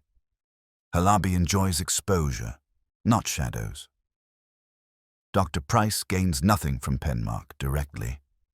The balance, Archie, tilts. "Toward Serena," I said, because it was the one name he hadn't mentioned. "Toward the person Serena trusts with proximity to every table, every ledger, and every guest," Wolfe said, which is not Serena herself. Becca's face flickered in my mind. Back at the brown stone, Wolfe lowered himself into the office chair and steepled his fingers. Tomorrow morning, we will invite Miss Van Alstyne here. Mr. Penmark as well. They will bring the envelope. If they refuse, we will tell them we already know its contents. And by the time they arrive, Archie, we will. That was my cue. I reached for the phone to line up Saul, Fred, and Ori for the morning's harvest of names, sightings, and any fragment that might point to how an envelope rode into a gala inside a bouquet. Outside, the city kept its usual hum. Inside, Wolfe's quiet was the sound of a man who had decided where the string began and was ready to pull. Saul called at 8 with the kind of cheer you only get from a man who has been awake long enough to see the city remember it has birds. He had tailed Penmark after the gala the way fog tails a riverboat, close enough to wet the paint, but not enough to be. Art Penmark hadn't gone home first. He had gone to his office. There, lights on, jacket off, he had opened the envelope. Saul, with a sight line and a small borrowed pair of opera glasses I prefer not to ask about, described a single sheet on heavy stock. No ransom note fonts, no threats. A printout of a donor ledger page, magnified so a man with vanity eyes could read it without admitting he needed glasses. One line was circled. Penmark, Edwin, pledge, anticipated. 2 dates, one earlier than the gala. A notation, projected to close by June 30th. A second line, same pledge, same amount, dated 2 weeks later, marked fulfilled. Beneath, a line of text in the same tidy, teacherly tone as the anonymous letter. Your flower was placed to fill a gap before you arrived. You will be a witness tonight. He stared at it like a mirror, Saul said. Then he folded it like it was a fragile thing and put it back. He didn't call anyone. He's not sure whom he can call without indicting himself, I said. At 9, Fred chimed in. March had clocked in at the rental warehouse at 7, picked up a coil of drape and a tool case, and then, this is the part that warmed Wolfe's heart, met the same middle-height, dark coat from the Midtown bar in a diner near the docks. Plate on the coat's car tied to a service, LLC, that, when you tug its string, unraveled to a registered agent that had a post box in the same building as the Van Alstyne Foundation. I didn't have to say Richard out loud. The office knew how to conjugate proximity. We set 11 as our hour and made our invitations sound like obligations. Serena agreed with a "we'll be there" that admitted no alternatives. Penmark's assistant said, "Mr. Penmark will come," with the stiff politeness of someone about to enjoy listening. Henley Brack added herself, because CFOs add themselves. Halabi, reached by email, replied, "Fascinating," and attached a calendar hold as if that were a favor. Dr. Price sent his regrets and a PR person in his stead. Maureen Lake didn't ask, she announced. Richard, when called by Serena's office, said he was in meetings and could spare 20 minutes if the taxi liked the lights on his way. At 10:30, the brownstone adjusted its collar. Fritz produced a tray because he believes conversation requires a landscape. Wolfe arranged his bulk in his chair, not because he needed the comfort, but because the room does. I took my desk spot, which is not a throne but is a place with a decent view of human nature. Serena arrived first, composed, with Becca behind her, holding a folder like a reliquary.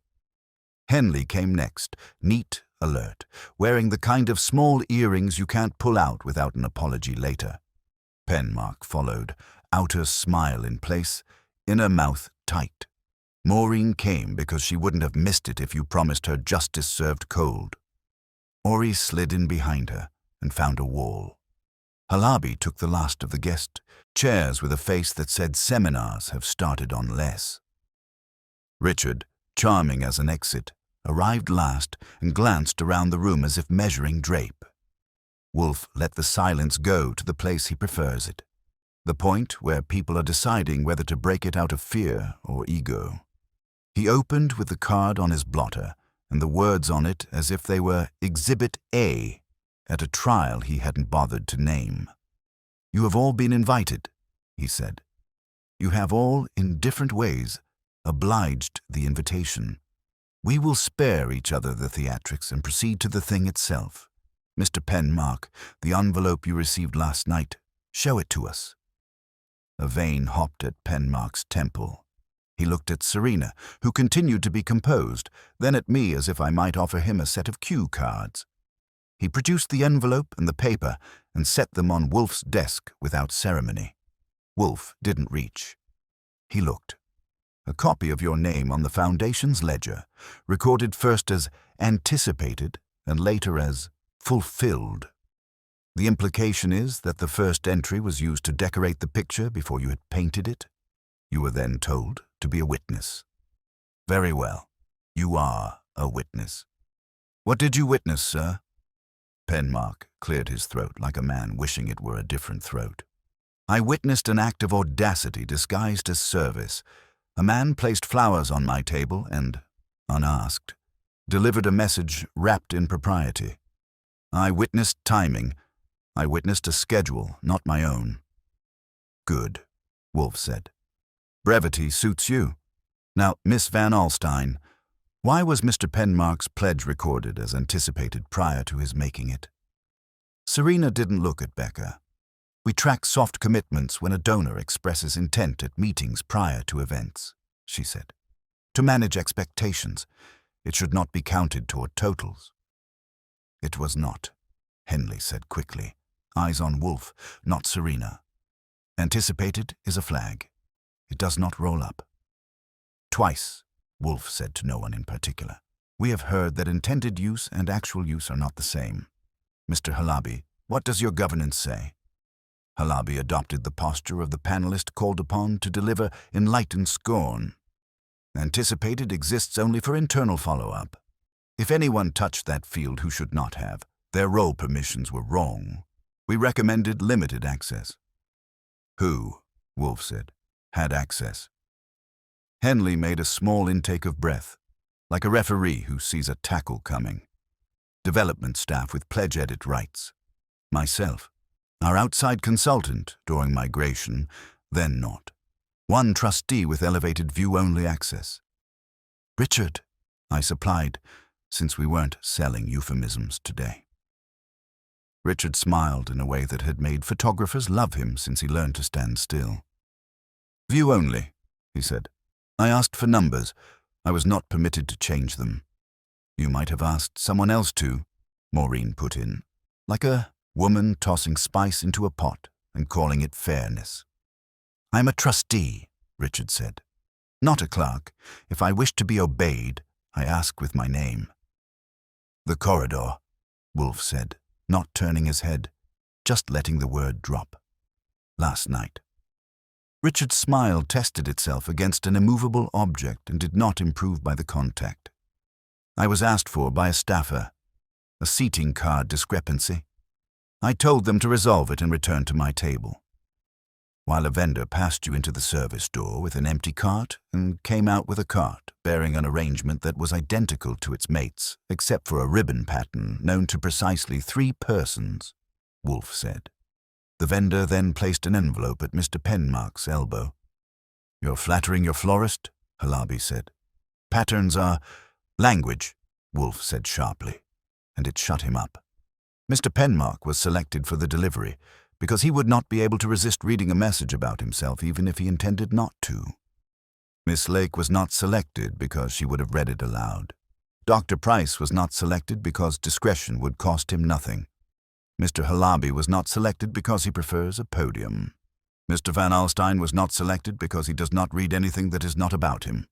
The delivery required a witness who would carry it with him like a lit taper. "You are suggesting," Serena said, tone even, "that someone wished Edwin to perform." "Not at the dais," Wolfe said. "Later. In print, perhaps. Or as leverage at a luncheon. But perform he will. The question, Miss Van Alstyne, is who desired that performance most." She met his gaze. If there was a flicker, it didn't make it to the surface. Not me. No, Wolfe said. Not you. You were the stage. The person who desired it most was someone who abhors numbers, misused, but adores arranging people. Someone whose hands have been on your seating chart, your schedule, your phone vendor reports, your donor flags. Someone who could walk a corridor without defense calling a drill and who could speak to a vendor without being above them or beneath them. Someone with a gift for neat phrases and tidy edges. Becca's fingers tightened on her folder, which was the only time she stopped being beige. Serena turned her head a fraction. Becca. Becca's chin rose the way good assistants' chins rise when asked to carry a chair and a reputation up the same stairs. I didn't plant any envelope, she said. I didn't ask Philip March to do anything. I didn't move a single flower. Of course you didn't, Wolfe said almost kindly. But you knew who could and who would for $20 and a nod. You wrote the anonymous letter. No, do not waste dignity on denial. Your diction is stamped on it. And you arranged the timing with enviable elegance. The call from the corridor told you our author understood the room. But the author did not. Call. He gave you the timing and you gave him the schedule. Witnesses, you said. The word is yours. Becca looked at Serena and then at me, which is what people do when they'd like someone to hold the air while they decide how to breathe. You think I'm trying to destroy her, she said. I'm trying to protect the foundation from its own habits. The habit of anticipating pledges, Henley said, hard. We corrected it. After, Becca said, only after. And when the letter came, we looked, we patched, and then we did nothing because we were afraid it would look like wrongdoing to fix it. That's what I was trying to prevent. A spectacle later. I staged a smaller one now. You staged a message, Wolfe corrected. Using a man who thinks a beep is a lullaby. Using ribbons you believed no one else would see. Using Mr. Penmark as a tool because you knew that if he felt personally implicated, he would sprout ethics in places unaccustomed to them. Penmark did not enjoy being described in horticultural terms. Miss Brack, he said to Henley, were my numbers misused? Henley, to her credit, didn't blink away from the crossfire. Your pledge was marked anticipated before you made it. That is sloppy, and it is mine. It did not roll up to totals. It did not go to the press. It should not have happened. She looked at Serena. We cleaned the practice. We created a rule. We sent a memo. People don't change because of memos, Becca said quietly. They change because the alternative is uncomfortable. And so you made them uncomfortable, I said, by bringing us an invitation without an address, then adding, bring witnesses when you didn't get the reaction you wanted fast enough. Her eyes flicked to the card, and that was that. I didn't come into your house, she said. I sent a messenger with a duplicate, and he misunderstood the subtlety. He understood it perfectly, Wolfe said. He put the second card where we would find it and admire the neatness. Miss Van Alstyne, your assistant is not a thief. She is an arranger. She arranged for someone else to deliver the message she wanted delivered. She arranged the schedule so that the act would occur while each interested party could see it. And she arranged for it to reach Mr. Penmark, not because he was guilty of anything, but because he was loud. Serena's voice did not go soft. It went flatter. Is this true? Becca steadied her folder on her knees so it would have one thing in the room that didn't move. You asked me to keep you from being blindsided, she said. You asked me to make sure the foundation was never humiliated by numbers again. I did that. You humiliated us prophylactically, Henley said, with more acid than the words deserved. Then less acid. You should have told us. I did, Becca said, and her eyes on Serena were not accusatory. They were exhausted. When I sent the letter, Richard, who had been practicing looking thoughtful, chose his line. This is getting unseemly. We could keep this in the family. Family, Wolfe said, and I watched his palate cleanse itself. Mr. Van Alstyne, you paid Mr. March not for his labor, but for his adjacency. You provided the back door. You're not subtle. You like corridors because people don't ask you to carry anything there. Miss Brack, do not defend him." She had started to inhale. "The arrangement is visible without your assistance." Richard spread his hands. "If I helped move a cord, it was to move a card." "You moved a message," Wolfe said. "You thought it would weaken Serena enough to make your pet program easier to fund. Miss Lake, wipe that off your face. Your packet to the reporter did not include the bring witnesses flourish. You only amplified a rumor you smelled because you live on them. Mr. Halabi, sit still. Your governance failed not because it was wrong, but because people are." He leaned back as if disgusted had weight. "All of you are, to differing degrees, enthralled by your own arrangements. Miss Van Alstyne hired an organizer and expected her to be a conscience. Mr. Penmark expected flattery to be accounting. Mr. Van Alstyne expected proximity to be virtue. Miss Brack expected rules to be character. Mr. Halabi expected dashboards to be proof. Miss Lake expected indignation to be reform. None of you expected the flowers." He closed his eyes once and opened them the way a verdict opens a room. "There will be no police. Nothing was stolen. Everything was shown. I suggest you make it worth having seen." Serena stood as if the chair had said something she didn't like about her posture. She looked at Becca for a long beat that wasn't theater. "You're not fired," she said, "but you are not my conscience. I will be my own." Becca nodded once, like the sentence had landed close enough to fairness to qualify. Penmark said, grudging and real, "If my name was used as a prop, I'll say so. In print.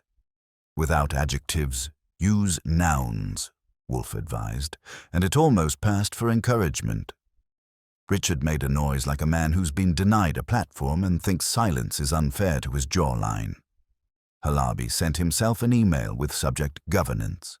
Controls review because a man must be seen acting. Henley exhaled as if she had been holding the building up by herself and was pleased to discover it balanced.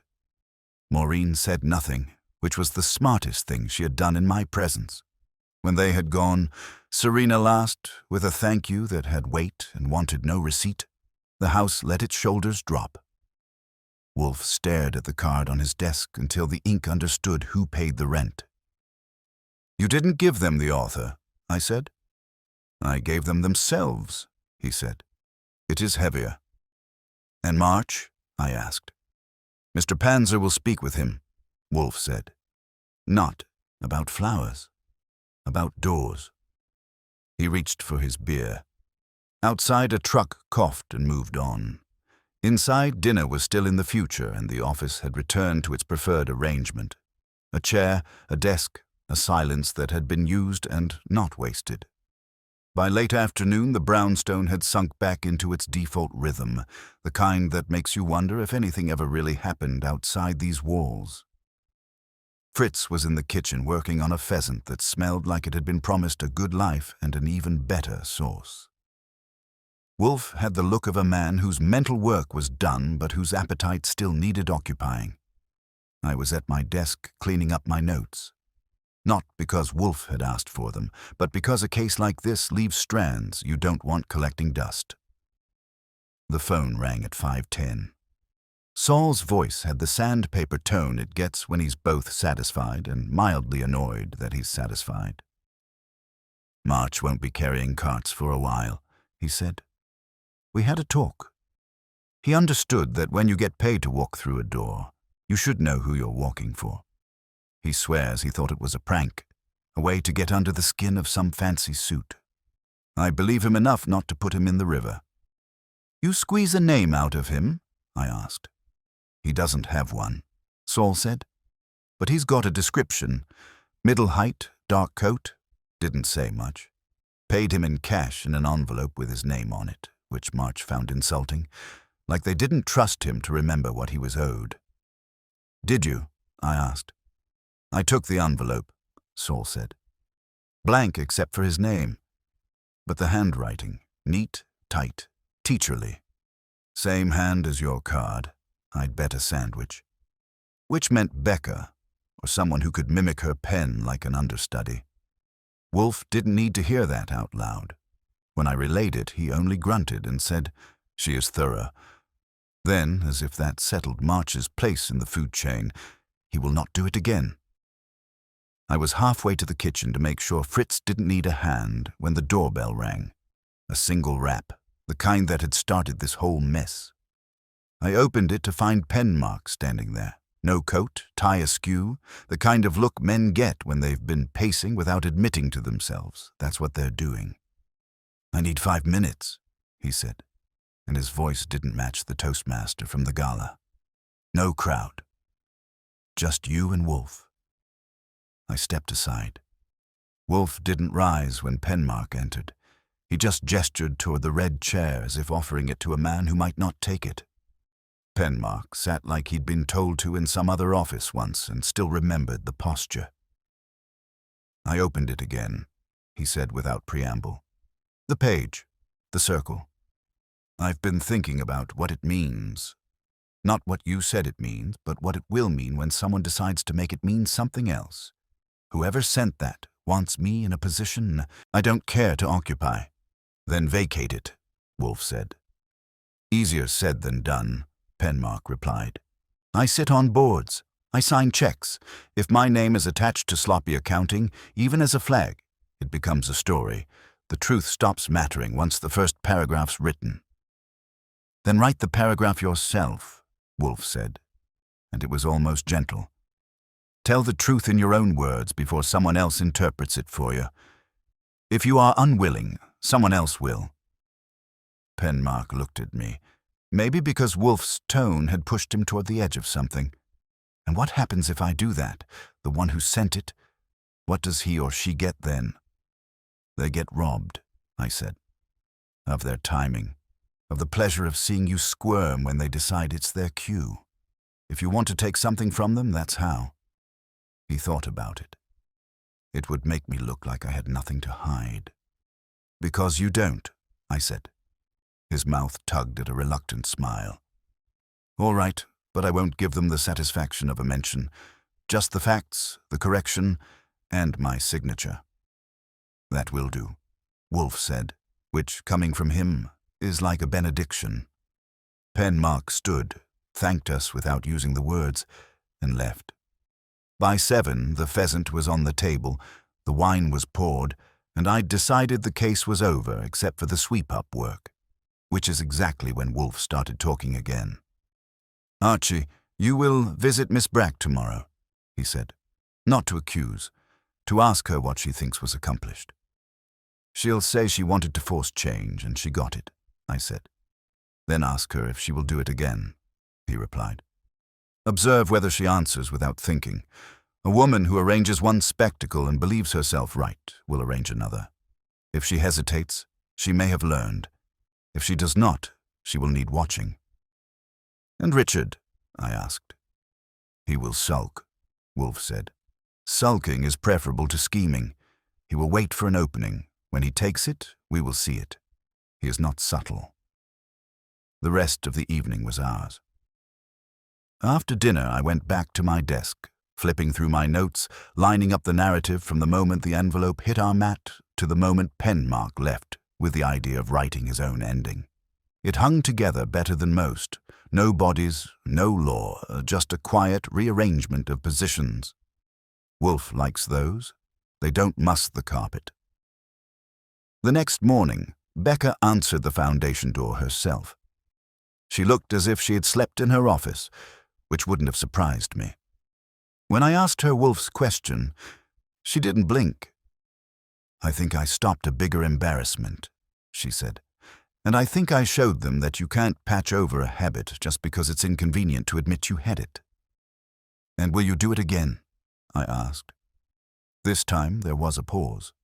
Not long, but enough for me to see her weigh the cost against the satisfaction. "If the stakes are the same," she said finally, "and if the polite channels fail, yes." Which was all I needed to hear. Back at the brownstone, I gave Wolfe her answer. He nodded once. "She will bear watching, not to prevent harm to herself, she will be careful, but to prevent her from deciding that conscience always demands theatre. By mid-afternoon, the calls had stopped, the papers were running other stories, and the card, both of them, were gone from Wolfe's desk, replaced by a book on Balkan cuisine that weighed more than some suspects. The brownstone had resumed its preferred state, undisturbed, self-contained, with only the faintest echo of the footsteps that had come and gone. It wasn't a victory you could frame, but in Wolfe's world, it was enough. The trespass had been answered, the stage cleared, and the arrangement, human and floral, restored to its rightful pattern. And if somewhere out there our author of Invitations was nursing the disappointment of an audience that hadn't quite played along, that was its own kind of justice. Wolfe poured the last of his beer, glanced at the clock and said, "Archie, tell Fritz we'll have trout tomorrow." Something unarranged, which in Wolfe's terms was the final word. The card was gone from Wolfe's desk when I came down the next morning, and so was the second copy. The blotter looked like it had never been anything but paper and habit. Fritz had coffee waiting, which was his way of saying the day could be ordinary if we let it. Wolfe was already in the office, a book on Balkan cuisine open but untouched, the morning mail in a neat stack at his elbow. "Becca?" I asked. "She will not return to the corridor she used," Wolfe said. "Not soon. Miss Van Alstyne will see to that." "And Richard," I said. "He will continue to drift until he sees a tide he thinks is his. He will be wrong, and that will amuse us later." He closed the book and leaned back, the chair giving its familiar creak, as if even the furniture was listening for the final chord. "Mr. Penmark's column in this morning's Gazette," he said, "was tolerable. No adjectives. He described an error, a correction, and the necessity of clarity and philanthropic accounting. No mention of flowers." "That's restraint," I said. "That's self-preservation," Wolfe corrected. The rest of the principals had followed suit in their own ways. Halabi had published a smug little blog post about governance best practices, which somehow managed to read like he'd been advising everyone all along. Maureen Lake had given a quote to a local arts site about the importance of transparency, aimed as much at herself as anyone else. Dr. Price's PR team had sent out a press release linking the gala to his hospital's upcoming expansion, as if the only thing worth remembering was the photo with the board. "And Becca?" I said. "She will keep her position," Wolfe said, "and her belief that theatre, when controlled, is an acceptable substitute for candor. It is not, but she will learn." He took a sip of beer and looked at me. "You were watching last night when the envelope was delivered. What did you see?" "A message sent in code only one man was meant to read," I said. "A delivery that told us more about the sender than the content did about the recipient. And a lot of people who were so busy arranging themselves they didn't notice someone else had done the arranging for them." Wolfe gave the smallest nod. "Precisely. It had been that kind of case. No arrest, no headlines, just the slow shift of weight when people realize they've been balanced on someone else's fulcrum. Wolfe had set the terms, read the pattern, and pulled the string when it mattered. The brownstone had been trespassed, but not bested." He pushed the mail toward me. "Deal with that, then tell Fritz trout will do for lunch." Which was Wolfe's way of closing the file. And as I sorted the envelopes, I realized the only invitation I wanted now was the one that came in the form of a meal, with an address I already knew by heart. Already knew by heart. Already knew by heart. Already knew by heart. Already knew by heart. Already knew by heart. Already knew by heart. Already knew by heart. Already knew by heart. Already knew by heart. Already knew by heart. Already knew by heart. Already knew by heart.